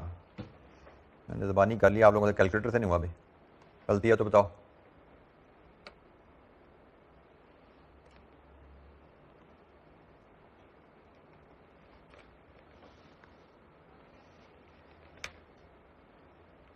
गेन 2.1%। एनी क्वेश्चन, कोई इशू पूछिए।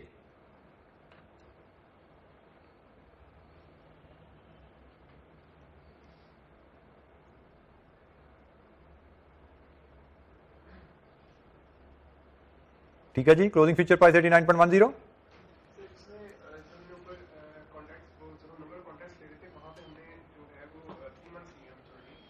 हमने ये 3 मंथ लिए हैं कि भाई हमें जो रिस्क है, हमें रिस्क इंटरेस्ट रेट रिस्क जिसको हम हेज कर रहे हैं वो कितने पीरियड का है ना, वो तो 3 मंथ्स है, क्योंकि हमारा 1 अप्रैल को रीप्राइस होना है डिपॉजिट, तो हमारा रिस्क तो है 1 अप्रैल से लेके 30 जून तक। आप अब इसको इससे कंपेयर करना चाह रहे हो?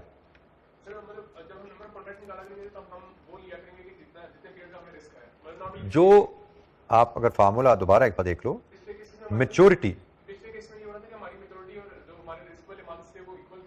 नहीं, हर केस में ऐसा नहीं हुआ, एक ऐसा गुजरा है जिसमें सेम था, ऐसा केस एक गुजरा है जिसमें हमने वहां पे भी 3/3 पीछे भी कहीं किया था। मैं आपको दिखा देता हूं, ये ले, यहां पे भी 3/3 किया था हमने, आपने रजिस्टर नहीं किया नंबर ऑफ कॉन्ट्रैक्ट निकालते हुए।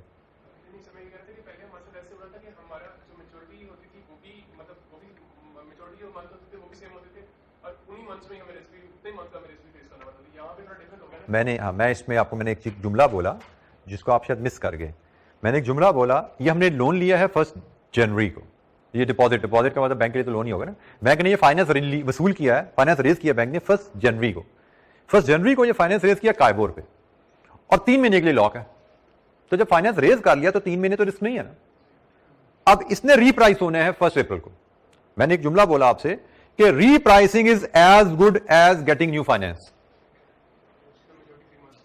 तो वहां से जो 1 अप्रैल को नया फाइनेंस रेज कर रहे हो वो तो 3 महीने के लिए चाहिए ना आपको। टोटल आपको 6 मंथ्स के लिए कवरेज करनी थी, टोटल 6 मंथ्स की कवरेज थी, 3 महीने तो लॉक कर चुके ऑलरेडी आपको तो रिस्क नहीं, जो रीप्राइसिंग है वहां पे जाके आ रहा है, और repricing is as good as getting new finance. जी एनी अदर क्वेश्चन, कोई और सवाल? अच्छा, इस गेन को परसेंटेज से हम टोटल में कन्वर्ट करें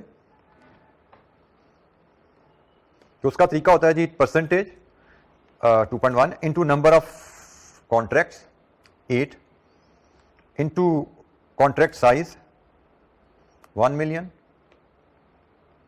इंटू कॉन्ट्रैक्ट पीरियड 3/12। तो जनाब कितना आया?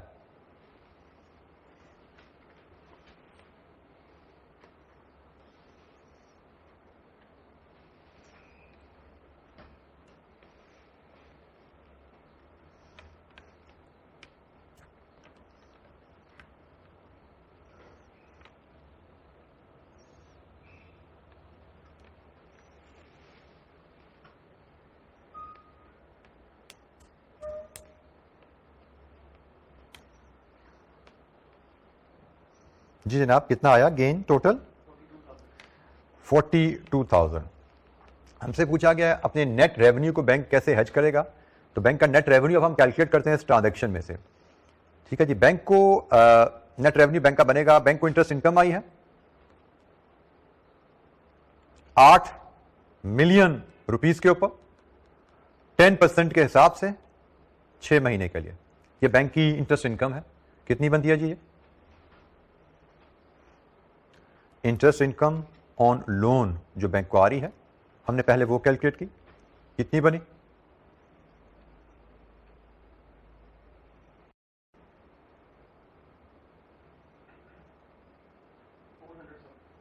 $400,000। इसमें से हम interest cost on deposits less करेंगे और वो रहेगी 8 मिलियन के ऊपर 9% फॉर 3 मंथ्स और 8 मिलियन के ऊपर 11% फॉर नेक्स्ट 3 मंथ्स। 2% बढ़ गया ना कायबो, यही बताया ना उसने। तो जनाब पहले ट्रेंच पे कितनी बनी इंटरेस्ट कॉस्ट?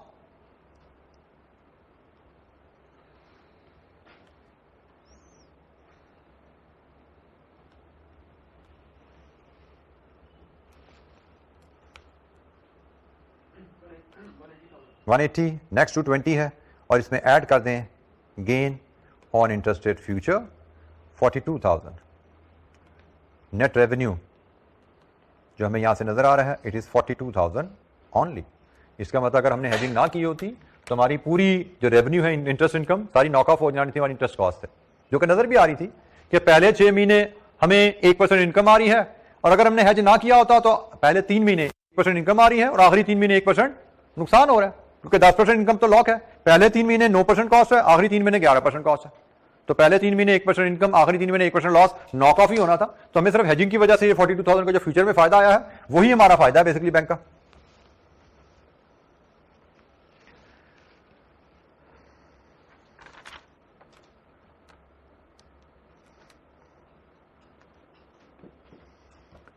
फ्यूचर का कंप्रीहेंसिवली हमने मैकेनिज्म डिस्कस कर लिया है। फ्यूचर में इसके अलावा कोई वर्किंग हमें नहीं आने वाली, लेकिन हम अभी मजीद क्वेश्चन देखेंगे आगे चल के, क्योंकि हमें ऑप्शन ऑन फ्यूचर डिस्कस करना है और ऑप्शन ऑन फ्यूचर का सवाल कभी भी स्टैंड लोन नहीं आता। हमेशा हमें जब भी इंटरेस्ट रेट रिस्क मैनेजमेंट में ऑप्शंस का क्वेश्चन आना है, ऑप्शन ऑन फ्यूचर का क्वेश्चन आना है, तो उसके 2 ही पार्ट होंगे कि फ्यूचर हेज बनाओ, ऑप्शन ऑन फ्यूचर हेज बनाओ, दोनों करने पड़ेंगे। तो हम अभी ऑप्शन ऑन फ्यूचर पे जा रहे हैं, लेकिन फ्यूचर की वर्किंग साथ साथ हमारी चलती रहेगी। बट फ्यूचर में लर्निंग के लिए और कुछ नहीं है। ठीक है जी, यही सारी वर्किंग से जो हमने यहाँ पे सीख ली है, हेज सेटअप होना, हेज क्लोज आउट होना, फ्यूचर में गेन लॉस आना, स्पॉट मार्केट ट्रांजैक्शन बनाना, उसमें फ्यूचर गेन लॉस को एडजस्ट करके रिपोर्ट करना। जी एनी क्वेश्चन, कोई सवाल? किसी कैलकुलेशन पे, किसी कॉन्सेप्ट पे कोई गाइडेंस चाहिए, पूछिए।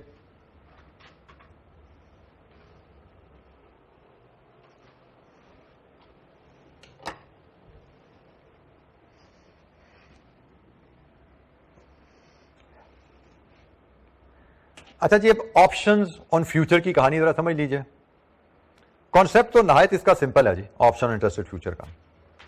जो हमने बातें करेंसी में डिस्कस की थी ना, वही बातें यहां पे रहने वाली हैं। हमने करेंसी में फ्यूचर की बात की थी, करेंसी में फारे मनी मार्केट की बात की थी। चलिए हम करेंसी फ्यूचर की बात ही करें। करेंसी फ्यूचर से हम हेज करते हैं, तो एक दफा आपने फ्यूचर में पोजीशन ले ली, हेज सेटअप कर दिया फ्यूचर का, तो फिर क्लोज आउट करना पड़ता है रिवर्स कॉन्ट्रैक्ट से और गेन लॉस ऑफसेट हो ही जाता है। मतलब अगर आपको स्पॉट मार्केट में लॉस हुआ है, फ्यूचर में गेन आ जाएगा, यू आर हैप्पी। लेकिन अगर स्पॉट मार्केट में गेन हो रहा है तो फ्यूचर का लॉस आपको दुखता है कि भाई मैं फायदा नहीं उठा पाया। But this is how future works. Currency में तो हमारे पास currency on option on currency available थी, लेकिन इंटरेस्ट रेट में हमें ऑप्शन ऑन फ्यूचर अवेलेबल होता है। यहां पे ऑप्शन टू बोरो नहीं है, option to on future. Option on future कैसे काम करती हैं?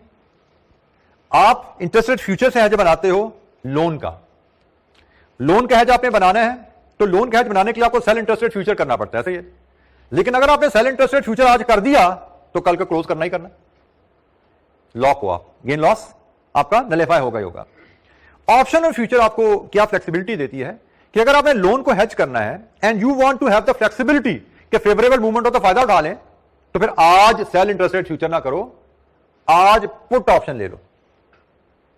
Put option gives you option to sell interest rate future. Put का मतलब सेल ही है ना। आप put option on interest rate future ले लो, option to sell. I repeat, अगर आपने लोन को हेज करना है आप फ्यूचर हेज से उसमें जा सकते हैं, लेकिन लोन को हेज करने के लिए आप जब सेल इंटरेस्ट रेट फ्यूचर से हेज सेटअप कर देते हो तो उसको फिर बाय करके क्लोज करना ही करना है, इररिस्पेक्टिव आपको गेन हो लॉस हो, मजबूरी है। गेन है तो भी क्लोज करना है, लॉस है तो भी क्लोज करना है आपने फ्यूचर हेज में। लेकिन अगर आप सेल इंटरेस्ट रेट फ्यूचर की जगह पुट ऑप्शन ऑन फ्यूचर ले लो, तब आपने फ्यूचर सेल नहीं किया, फ्यूचर सेल करने की ऑप्शन लिया।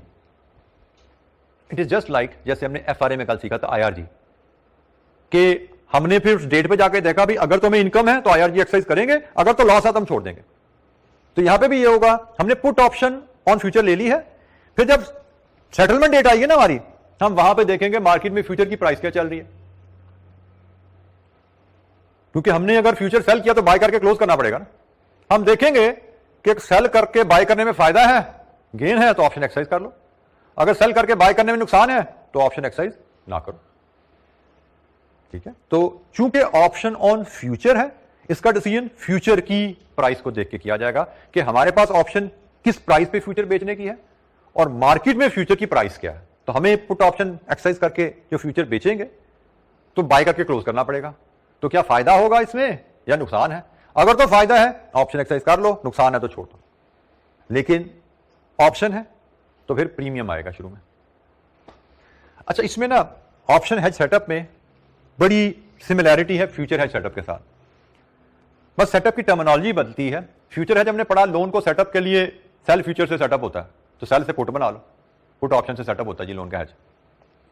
अगर आपको फ्यूचर हेज आया कि सेल इंटरेस्ट रेट फ्यूचर से हेज सेटअप होता है लोन का, तो सेल से पुट ऑप्शन पे आ जाओ आसानी से, ये आपका सेटअप हो गया। बाकी आगे कौन सी सेटलमेंट डेट, वही तरीका कि जी 15 जून को लोन लेना है तो 30 जून का फ्यूचर। कितने contracts, same number of contract का तरीका जो फ्यूचर में है, क्योंकि ये ऑप्शन ऑन फ्यूचर्स ही तो है, तो इसका कॉन्ट्रैक्ट साइज भी वही होता है। और नंबर ऑफ कॉन्ट्रैक्ट्स भी हो गया, आपकी सेटलमेंट डेट भी होगी, स्ट्राइक प्राइस। ऑप्शन है ना, मल्टीपल स्ट्राइक प्राइसेस मिलेंगी। यहां पे भी strike price, best strike price calculate करने का कॉन्सेप्ट वही है जो हमने करेंसी में सीखा था, लॉजिक वही है, मैकेनिज्म थोड़ा सा फर्क होगा बट लॉजिक वही है। Maximise inflow, minimise outflow. Loan का केस है तो interest cost plus premium minimise कर लो, इनकम का केस है तो interest income minus premium cost, net को मैक्सिमाइज कर लो। उसकी भी एक्टिविटी हम कर लेंगे। तो बेस्ट एक्सरसाइज प्राइस भी होगी और फिर प्रीमियम की कैलकुलेशन आ जाती है एडिशनल। यहाँ पे एक बेस्ट एक्सरसाइज प्राइस और एक प्रीमियम की कैलकुलेशन एक्स्ट्रा आ जाती है। और एक साथ आपने हेड सेटअप कर लिया, फिर आपने वेट करना है अपने एक्चुअल ट्रांजैक्शन डेट का, जहां पे आप फैसला करोगे ऑप्शन एक्सरसाइज करनी है या नहीं करनी। इफ यू डिसाइड कि मुझे ऑप्शन एक्सरसाइज करनी है, यस, यस का मतलब फ्यूचर की कहानी शुरू होगी। सेल फ्यूचर करो, बाय फ्यूचर करो, गेन निकालो, मार्केट में लोन लो, एडजस्ट करो। एंड इफ यू डिसाइड मुझे ऑप्शन एक्सरसाइज नहीं करनी, फ्यूचर का चैप्टर क्लोज हो गया, ऑप्शन का चैप्टर क्लोज हो गया, मार्केट में जाओ, लोन लो, खत्म होगी कहानी। सो हमें कभी भी कोई सवाल इंडिपेंडेंट नहीं आएगा सिर्फ फ्यूचर्स पे हमेशा, क्योंकि फ्यूचर्स ऑप्शन पे इंडिपेंडेंट सवाल कभी नहीं आएगा, फ्यूचर्स पे आ सकता है, ऑप्शन पे इंडिपेंडेंट सवाल कभी नहीं आएगा। ऑप्शन का सवाल हमेशा फ्यूचर के साथ एक्सटेंशन में आता है, क्योंकि ऑप्शन ऑन फ्यूचर है। ऑप्शन के लिए हमें फ्यूचर का सारा डाटा चाहिए ही होता है, ऑप्शन के लिए हमें सारा फ्यूचर की वर्किंग करनी ही पड़ती है, तो एग्जामिनर कभी भी एक टूल पे क्वेश्चन नहीं देता।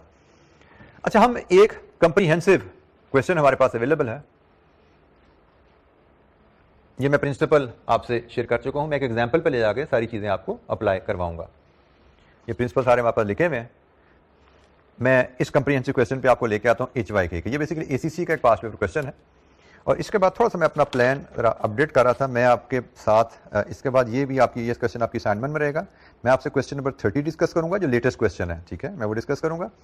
और then I will discuss question number 27 and question number 29 as well. इसमें करेंसी के भी मैंने कुछ क्वेश्चन हमने उस वक्त लेटेस्ट नहीं किए थे, तो ये कुछ लेटेस्ट क्वेश्चन भी हमारे पास आ जाएंगे। क्वेश्चन नंबर 5 को भी हम टच कर लेंगे, पुराना है कोई बात नहीं।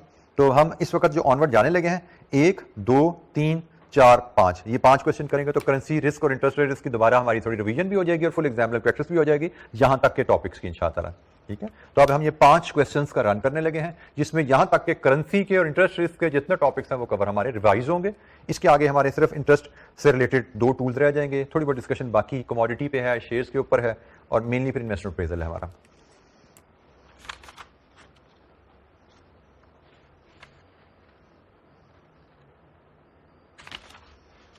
अच्छा जी, HYK क्वेश्चन नंबर 2 हमारे पास क्वेश्चन बैंक में है।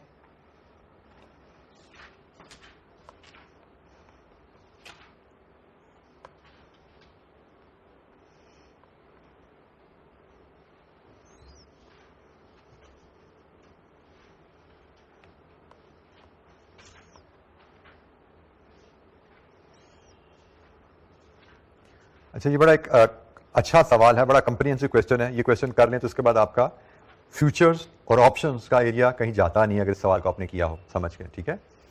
तो रिक्वायरमेंट सबसे पहले, estimate the results of undertaking each of an interest rate future hedge and interest rate option hedge on the exchange if CIBOR increases by 150 basis point and decreases by 50 basis point। Basically 2 scenarios बने जा रहे हैं।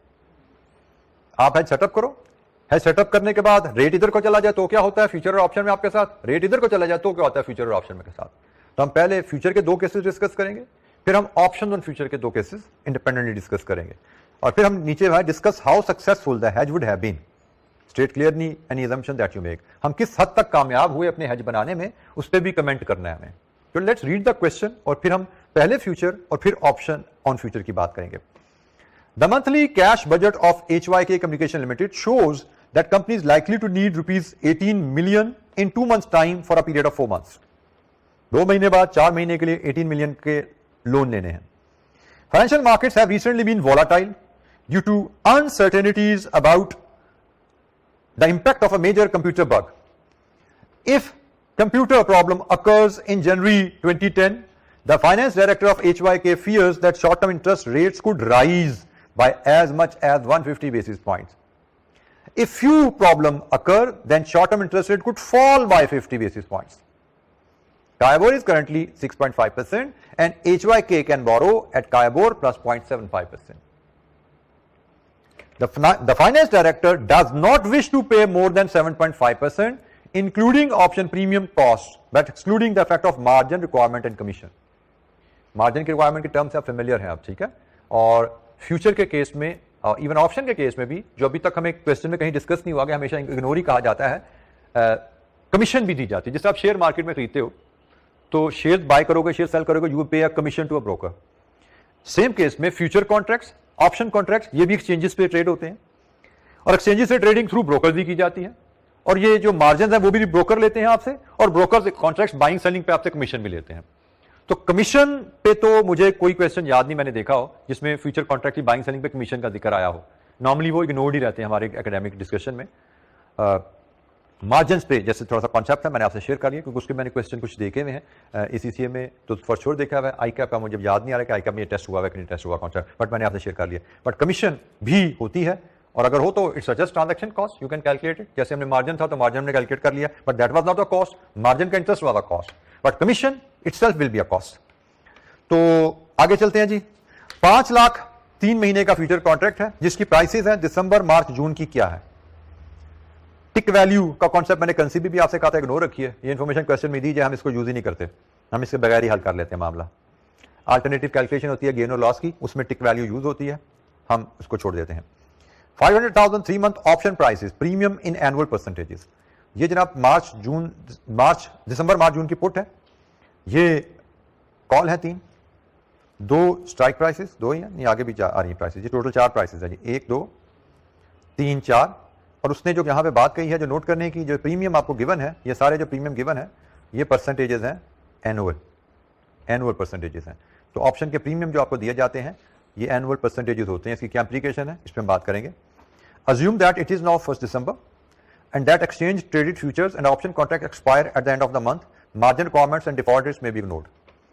Margin requirement को ignore करके चलिए, उसको discuss ना कीजिए। अच्छा जी, अब ट्रांजैक्शन जरा हम अगर समराइज करें, आज 1 दिसंबर, आज हमें सेटअप करना है, ऐसा ही है जी। हमें हेज क्या करना है? फिलहाल हम फ्यूचर पे फोकस है जी, ऑप्शन की बातें छोड़ते हैं, ऑप्शन को बाद में जाएंगे, फिलहाल फ्यूचर पे रहें। हमें हेज क्या करना है? 18 मिलियन का लोन 2 महीने बाद 4 महीने के लिए, यही ट्रांजैक्शन है। Let's start setting up future hedge, जो कि हमें 1 दिसंबर को करना है।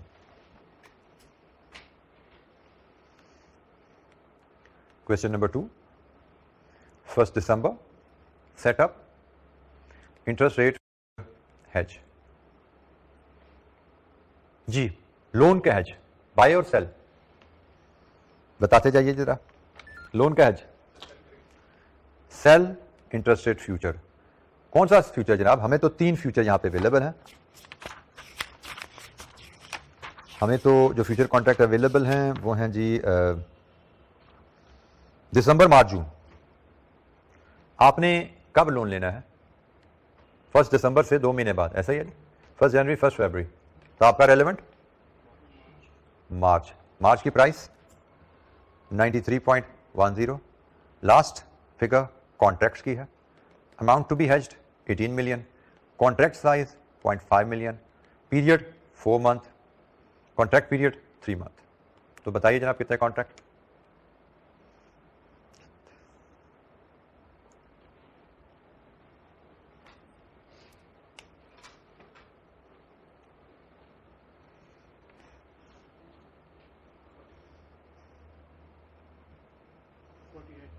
$48 कॉन्ट्रैक्ट। हाँ, सेटअप हो गया जी हमारा।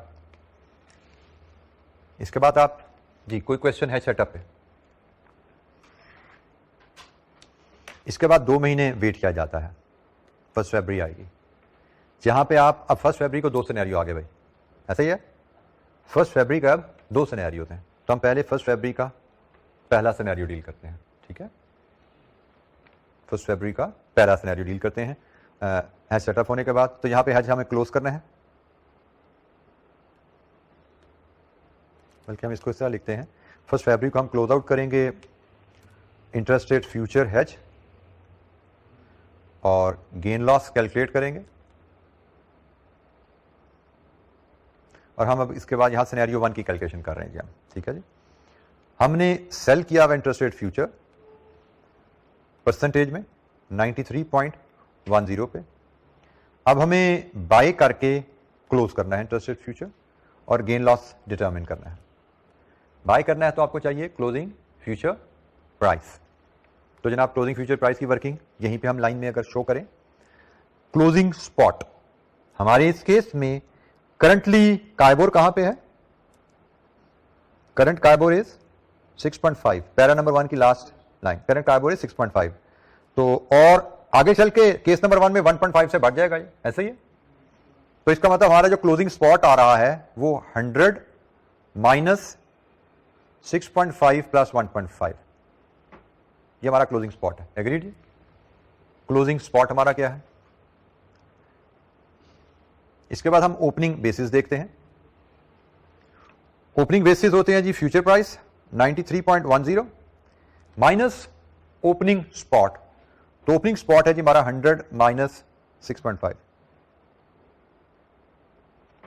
यहां से हमने फिर आउटस्टैंडिंग बेसिस निकालने हैं। लाइफ ऑफ द बेसिस कितनी है जी? हमने 1 दिसंबर को मार्च फ्यूचर सेटअप किया, 31 मार्च, 1 दिसंबर से 31 मार्च, 4 मंथ्स।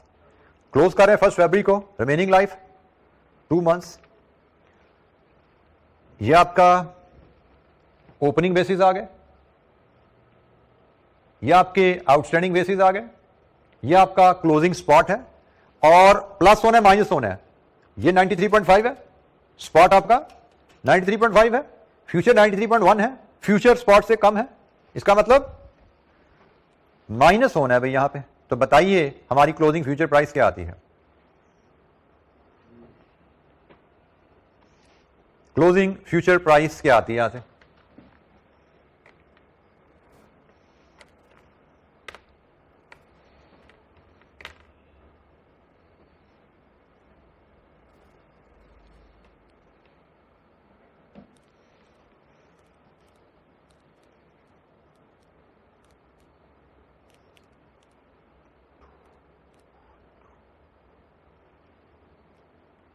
मैं ज़बानी निकाल लेता हूँ, आपके कैलकुलेटर से नहीं हो रही होती। 91.8। आई थिंक कि मेरा मैथमेटिक्स ठीक है, मेंटल मैथ। 91.8। तो जनाब यहां से सेल किया, बाय किया, आपको गेन आ रहा है जी। गेन कितना गेन है जी? 1.3% का गेन है। इस गेन को टोटल वैल्यू में कन्वर्ट करें, ये तो परसेंट में था, और उसका तरीका है percentage into contracts into contract size into contract period. तो जनाब बताइए रुपीज टर्म में कितना गेन आया? 5 लाख का कॉन्ट्रैक्ट है ना, 5 लाख का कॉन्ट्रैक्ट, 48 कॉन्ट्रैक्ट। जनाब कितना गेन आया?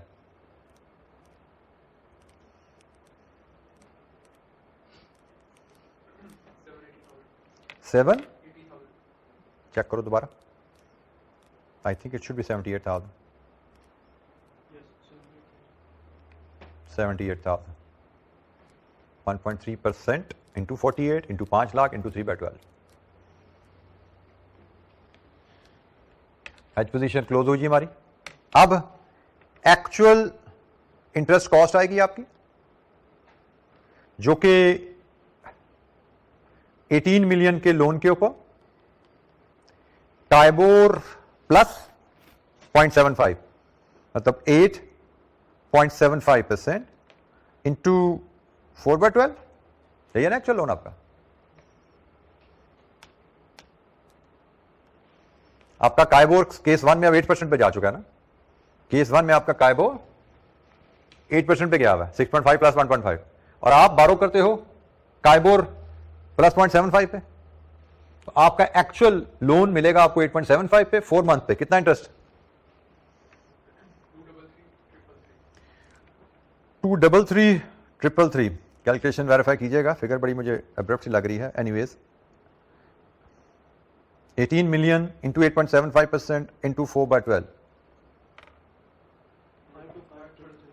क्या कर रहा है यार तेरा कैलकुलेटर? ठीक है, 525,000। इसमें से आप लेस कर दें gain on interest rate future which is 78,000। तो जनाब आपकी नेट इंटरेस्ट कॉस्ट इस केस में क्या बनी?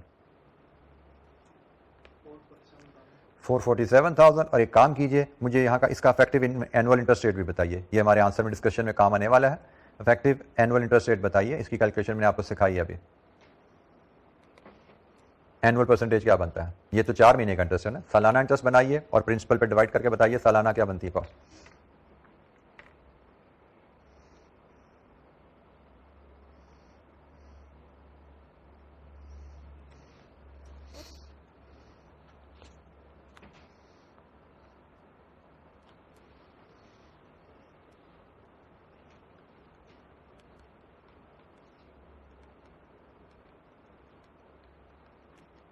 क्या बनी जी? 7.45%। ये हमारा इफेक्टिव एनुअल इंटरेस्ट रेट है जी। हमने इंटरेस्ट रेट फ्यूचर में सिनेरियो 1 की आउटकम डिस्कस की। वी टेक अ ब्रेक है, ब्रेक के बाद आके हम इसका सिनेरियो 2 डिस्कस करेंगे और ऑप्शंस और इंटरेस्ट रेट फ्यूचर को भी डिस्कस करेंगे। ये एक सवाल इंशाअल्लाह हम कंप्लीट करके आज जाएंगे। इंटरेस्ट रेट फ्यूचर का सेकंड सिनेरियो और ऑप्शंस के भी दोनों सिनेरियो इंशाअल्लाह हम डिस्कस करेंगे, ताकि इसके बाद हमारी कुछ प्रैक्टिस क्वेश्चन भी रह जाए। नई लर्निंग जो है वो आपको ये रिवीजन का टाइम मिल जाएगा। ये पूरा वीक जो हमने पढ़ा है उसको पढ़िएगा, ताकि जब आप नेक्स्ट वीक में जब आएंगे तो हम फर्दर आगे प्रैक्टिस क्वेश्चन कर रहे होंगे। नंबर मैंने आपको उनके बता दिए हैं, तो वो क्वेश्चन मजीद प्रैक्टिस होगी। कोई इशू रह गया होगा कमी बेशी वो भी निकल जाएगी, तो उन क्वेश्चन को भी करेंगे और बाकी जो एरिया था उसको भी इंशाअल्लाह कोशिश करेंगे नेक्स्ट वीक कवर करें। जैसे हमने डिस्कस किया था, हम कोशिश करेंगे नेक्स्ट वीक में मंडे, ट्यूसडे, वेडनेसडे, थर्सडे भी क्लास हम रख के इस क्लोज कर लें सेशन को इंशाअल्लाह, अगर जरूरत पड़ी तो। ठीक है, अच्छा जी, अस्सलाम वालेकुम। हमने फ्यूचर हेज का केस टेस्ट कर रहे थे। क्वेश्चन नंबर 2 में हेज सेटअप किया था। 48 कॉन्ट्रैक्ट्स को सेल करके लोन का हेज है ये, और केस 1 में हमने इसको क्लोज करके इसकी आउटकम और ट्रांजैक्शन की final cost, net interest cost निकाली। अब इसी केस को हम सिनेरियो 2 के लिए हल करते हैं कि यही अगर काम हमने यहाँ से ऑनवर्ड, यहाँ से सिनेरियो 2 में किया होता तो हमारे साथ क्या होता। हमने सेल करके हेज सेटअप किया था किस प्राइस पे, 93.10 पे। अब हम सिनेरियो 2 में जब बाय करने जाएंगे तो सिनेरियो 2 की प्राइस क्या होगी। ये जो तो है ना आउटस्टैंडिंग बेसिस, ये तो यही रहने वाले हैं, आउटस्टैंडिंग बेसिस तो यही रहने वाले हैं। लेकिन सिनेरियो 2 में बदला क्या है, क्लोजिंग स्पॉट। सिनेरियो 2 का क्लोजिंग स्पॉट क्या होने वाला है जी जरा। उसने कहा है कि आपका रेट जो है काइबोर 50 बेसिस नीचे आ गया, पहले कहां पे खड़ा हुआ था 6.5 पे, तो 100 माइनस 6.5 माइनस 0.5 ये क्लोजिंग बेसिस है जी आपका। माइनस नहीं, सॉरी ये ब्रैकेट यहाँ पे है तो माइनस माइनस प्लस हो जाता है। ये है जी आपकी क्लोजिंग बेसिस की कहानी। तो 6 पे आ गया 93.8, क्लोजिंग फ्यूचर प्राइस 93.8 चेक कीजिए, ठीक हो गया जी। अब सेल हुआ, बाय हुआ, यहाँ पे अब आ रहा है लॉस। लॉस है जी आपका 0.7% पे। टोटल लॉस क्वांटिफाई करें हम 0.7%, 48 कॉन्ट्रैक्ट्स ऑफ रुपीज कितना था, 5 लाख का था contract, 500,000 each, adjusted for period 3/12। Total कितना लॉस आया जी,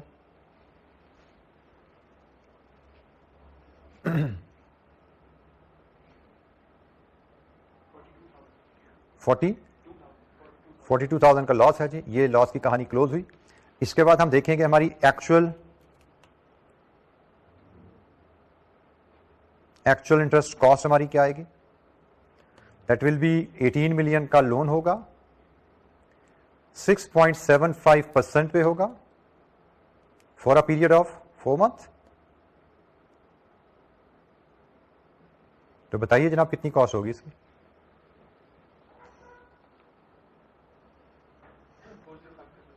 405,000 और इसमें आप ऐड कर देंगे loss on interest rate future 42,000। सो यहां से भी आपकी नेट इंटरेस्ट कॉस्ट वही आई जो सिनेरियो 1 में थी 447,000, मतलब परसेंटेज में ये भी वही 7.45% ही रहा।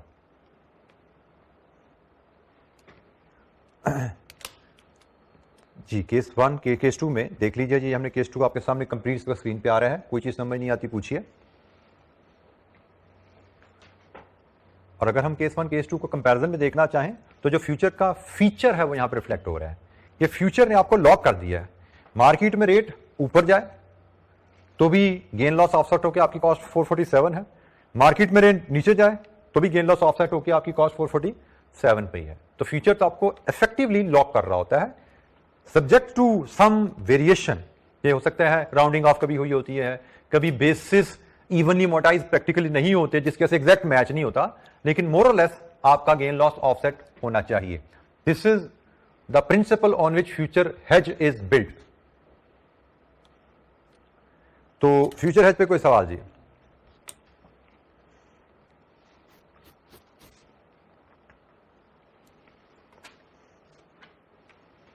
हमने फ्यूचर हेज सेटअप करके और interest rate future hedge setup करके और 2 आउटकम्स इसकी देखी दोनों सिनेरियोज में।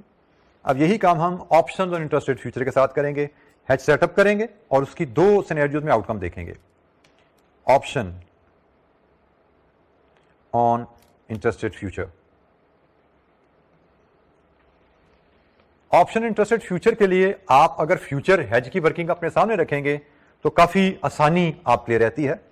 जैसे फ्यूचर हेज में आपने सेटअप में क्या किया था, जरा देखते जाइए। सेल था तो इधर बाय पुट आ जाएगी, बाय पुट ऑप्शन और IRF। मार्च था, मार्च ही रहेगी। प्राइस वर्किंग बनानी पड़ेगी बस प्राइस के लिए, ठीक है जी। मैं कॉन्ट्रैक्ट 48 ही रहने वाले हैं। तो यहीं से ही चीजें आपको पता लगती हैं। फ्यूचर देख लो तो मतलब आपकी टोटल 5 में से 3 चीजें तो यहीं पे क्लिक हो जाती हैं, बाकी जो चीजें रह जाती हैं उनका वर्कआउट कर लेंगे।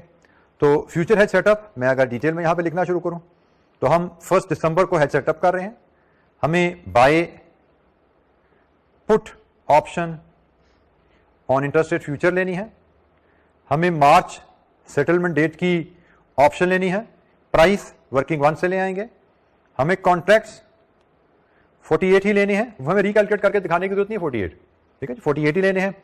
अब हम प्राइस जब ले आएंगे तो उसके बाद हम यहां पे प्रीमियम कैलकुलेट कर पाएंगे, ठीक हो गया जी, क्योंकि प्राइस के ऊपर प्रीमियम डिपेंडेंट है ना। तो ये जनाब हमारा यहां पे हेज फिर सेटअप हो जाएगा।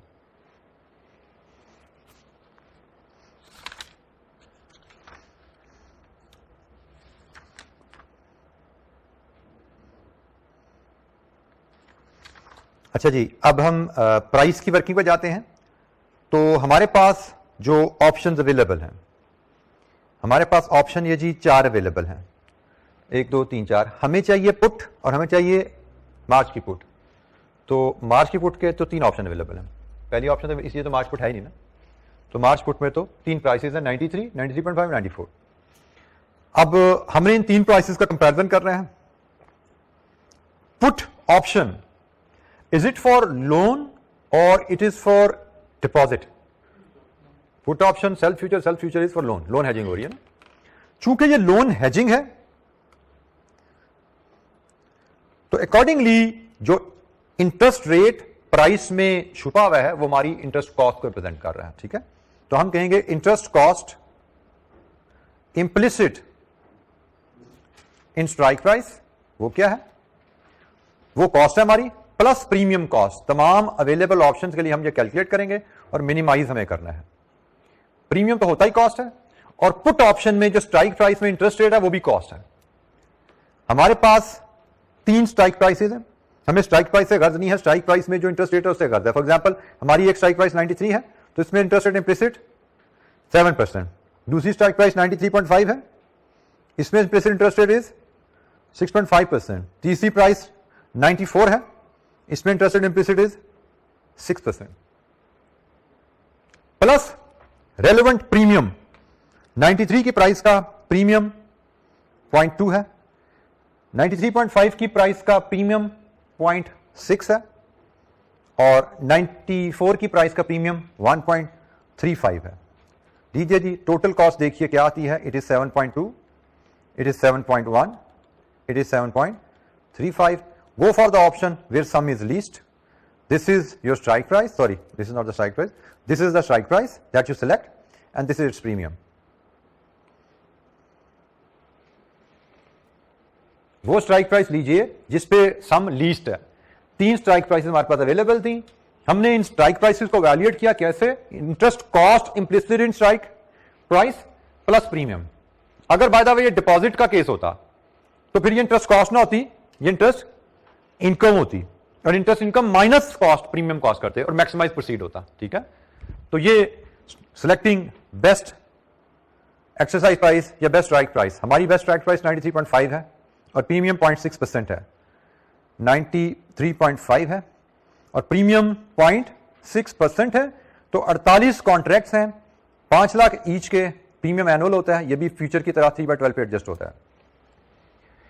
प्रीमियम एनुअल परसेंटेज है, क्योंकि फ्यूचर कॉन्ट्रैक्ट की मैच्योरिटी 3 मंथ्स होती है तो प्रीमियम भी फॉर 3 मंथ ही पे किया जाता है। तो बताइए जनाब कितना प्रीमियम बनेगा यहां से हमारा,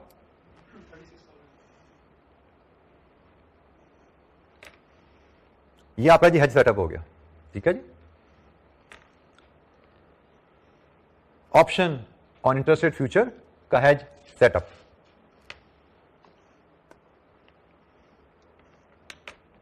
जी एनी क्वेश्चन हेज सेटअप पे, किसी टर्म पे, किसी वैल्यू पे कोई गाइडेंस चाहिए आपको, पूछिए। लोन का हेज फ्यूचर में सेल से होता है और ऑप्शन में बाय पुट से होगा। डिपॉजिट का हेज फ्यूचर में बाय से सेटअप होता है, ऑप्शन में कॉल ऑप्शन से होगा। Call gives you right to buy. जी एनी क्वेश्चन?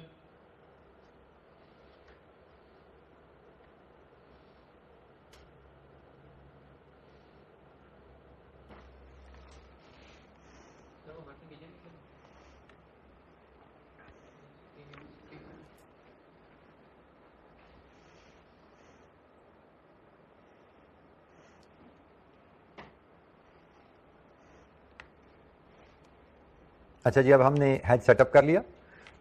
अब हम वेट करेंगे 1 फरवरी का, और इसमें हम केस 1 को डिस्कस करेंगे। हमारे पास केस 1 में हमारे पास ऑप्शन है कि हम सेल इंटरेस्ट रेट फ्यूचर कर सकते हैं 93.5 पे। तो जैसे देखिएगा, हमारे पास ऑप्शन है, हम सेल इंटरेस्ट रेट फ्यूचर 93.5 पे कर सकते हैं, परसेंटेज में प्राइस होती है। और अगर हम केस 1 में 93.5 पे फ्यूचर सेल करेंगे तो हमें बाय करके क्लोज करना पड़ेगा। ऐसा ही है जी। केस 1 में क्लोजिंग फ्यूचर प्राइस क्या थी? फ्यूचर में जाओ, केस 1 में क्लोजिंग फ्यूचर प्राइस वाज 91.80। ये अब लिंक आ गया ना, मैंने कहा था ना ऑप्शन का कोई सवाल फ्यूचर के बगैर नहीं आएगा, क्योंकि ऑप्शन में हमें फ्यूचर का डाटा चाहिए होता है। तो केस 1 का क्लोजिंग फ्यूचर प्राइस 91.80 है। लीजिए जी 91.80। तो इसमें आपको क्या नजर आ रहा है, गेन या लॉस? गेन नजर आ रहा है ना, गेन नजर आ रहा है। कितने का गेन है? 1.7%। सो आपका डिसीजन आया, क्योंकि गेन है, your decision is exercise option. जब आपने एक्सरसाइज ऑप्शन लिख दिया, अब ये फ्यूचर का सवाल शुरू हो गया नीचे। अब ये फ्यूचर का क्वेश्चन शुरू हो गया। फ्यूचर का क्वेश्चन का मतलब अब आप टोटल गेन कैलकुलेट कर लो। 1.7% into 48 contract into 5 lakh each into 3/12 कितना बना?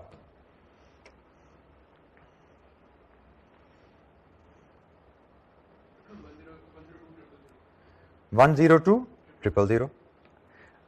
अब फ्यूचर का क्वेश्चन चल रहा है। अब आप लोगे आप एक्चुअल इंटरेस्ट कॉस्ट।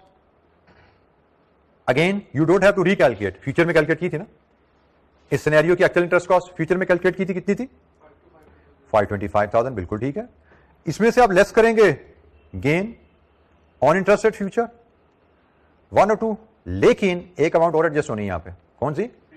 बिल्कुल ठीक है जी, ऐड करेंगे इसमें प्रीमियम, वो भी आपकी कॉस्ट है जो कि आपने अपफ्रंट पे किया हुआ है, 36,000 का था। तो यहां से आप देख लीजिए आपकी नेट इंटरेस्ट कॉस्ट क्या आती है।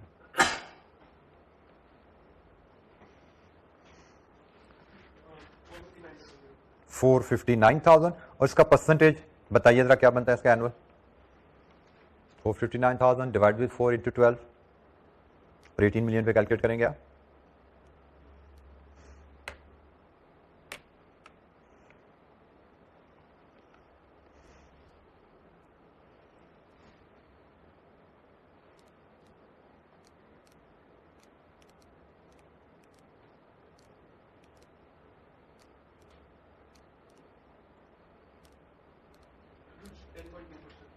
सॉरी ना बेटा, 7 पॉइंट समथिंग आना चाहिए। 459 डिवाइड विद 4 मंथ का था ना ये loan, divide with 4 into 12 divide with 18 million into 100।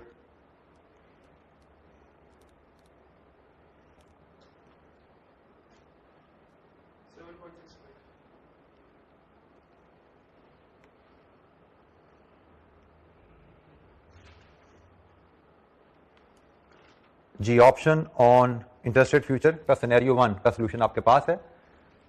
हमने ये गेन देख के एक्सरसाइज ऑप्शन की, और जब एक्सरसाइज ऑप्शन की तो फ्यूचर एज की कहानी शुरू होगी with the exception of this adjustment. Exercise का मतलब गेन वर्कआउट करो फ्यूचर में, और स्पॉट मार्केट में लोन लो और उसमें गेन एडजस्ट करो along with future premium. Scenario 2 देखें जी इसका। सिनेरियो 2, अगर हम सेल इंटरेस्ट रेट फ्यूचर करते हैं 93.50 पे तो हमें बाय करना पड़ेगा। सिनेरियो 2 में प्राइस क्या है फ्यूचर की? 93.80 शायद। इसका मतलब इस केस में हमें सेल करके बाय करने में लॉस आएगा 0.3% का। तो इस लॉस के साथ क्या आप ऑप्शन एक्सरसाइज करना चाहोगे? नो, आपका डिसीजन है don't exercise option. Option exercise नहीं की तो फ्यूचर की कहानी ओपन ही नहीं हुई। सिंपली जाइए मार्केट में, एक्चुअल इंटरेस्ट कॉस्ट देखिए आपको क्या पड़ती है, और ये भी आपने फ्यूचर में कैलकुलेट की हुई है, you don't have to recalculate. 4,02,000 शायद, 4,05,000। और इसमें हाँ प्रीमियम कॉस्ट ऐड कर दोगे, add premium cost 36,000, net interest cost 441,000, और उसकी एनुअल कॉस्ट क्या बनती है? परसेंटेज टर्म में बताइए, 441,000 एनुअलाइज्ड टर्म में कितनी बनती है?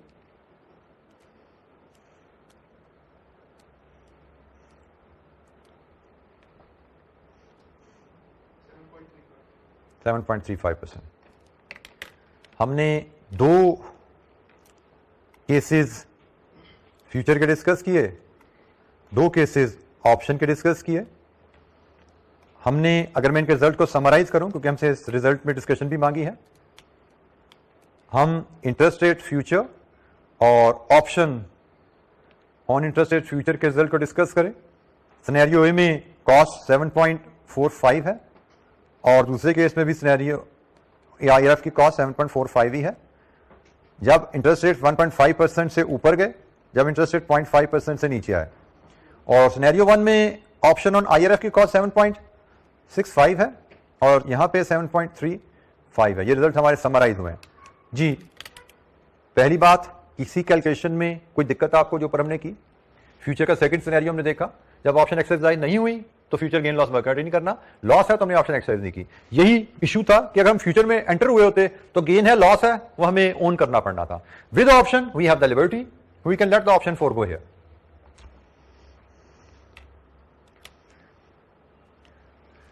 अच्छा, इस सवाल में कहा गया है discuss how successful hedge would have been. Yes, hedge कितना कामयाब रहेगा? तो भाई हेज की कामयाबी के लिए तो हमें कोई म्यार चाहिए ना, किस म्यार पे गेज कर रहे हैं हेज को? तो भाई वो म्यार उसने ये गिवन है। फाइनेंस डायरेक्टर चाहता है कि मेरी कॉस्ट 7.5% से ऊपर ना जाए, प्रीमियम के साथ, इंक्लूडिंग प्रीमियम कॉस्ट 7.5 से ऊपर ना जाए। तो अब इस बेंचमार्क पे जब दोनों हेजेस को कंपेयर करते हैं तो इंटरेस्ट रेट ऊपर जाए, इंटरेस्ट रेट नीचे जाए, future hedge up to the mark result दे रहा है, टारगेट मीट कर रहा है, 7.5 से ऊपर कॉस्ट को नहीं जाने दे रहा। ऑप्शन को डिस्कस करें तो ऑप्शन हेज में इंटरेस्ट रेट ऊपर जाता है तो हमारा बैरियर ब्रीच हो जाता है, इंटरेस्ट रेट नीचे जाता है तो यस, फिर हम अपने टारगेट्स को मीट कर रहे हैं। बट हेज की असल पहचान तो तभी है ना जब एडवर्स मूवमेंट हो। फेवरेबल मूवमेंट में टारगेट मीट हुआ तो यह कहां का काम हुआ? हेज की असल पहचान तो यही है कि एडवर्स मूवमेंट जब आती है तो क्या टारगेट मीट होता है? तो आंसर इज नो। इसका मतलब इस केस में option hedge is not recommended. इस केस में option hedge is not recommended. जब हमारे पास एक बेंचमार्क है 7.5% का, ऑप्शन हेज एडवर्स मूवमेंट की केस में हमारे बेंचमार्क को मीट नहीं कर रहा, हमारे टारगेट को मीट नहीं कर रहा। फ्यूचर हेज दोनों केसेस में हमारे टारगेट को मीट कर रहा है क्योंकि वो इफेक्टिवली लॉक कर रहा है। जी एनी क्वेश्चन, कोई सवाल? अच्छा, इसके रिवीजन के लिए मैंने एक यहां पे केस बनाया हुआ है, क्वेश्चन नंबर 4 में नजर आ रहा है। क्वेश्चन नंबर 4 में जो डाटा है ना वो बिल्कुल मैंने ये क्वेश्चन नंबर 2 से उठाया हुआ है, लेकिन केस को थोड़ा मॉडिफाई कर दिया हुआ है डिपॉजिट के लिए। सारा सिनेरियो वही है, वही डाटा है, लेकिन केस पूरा डिपॉजिट का बना हुआ है। वही आउटकम आपने असेस करनी है, इंटरेस्ट रेट ऊपर चला जाए, इंटरेस्ट रेट नीचे चला जाए, तो that it will give you very good practice future option दोनों। और आपने जैसे ये मैंने कहा, ये सवाल आपने 2 कर लिया, क्वेश्चन 4 कर लिया, तो आप समझे आपका interest rate futures, option on future आपकी ग्रिप से कहीं नहीं हिलता।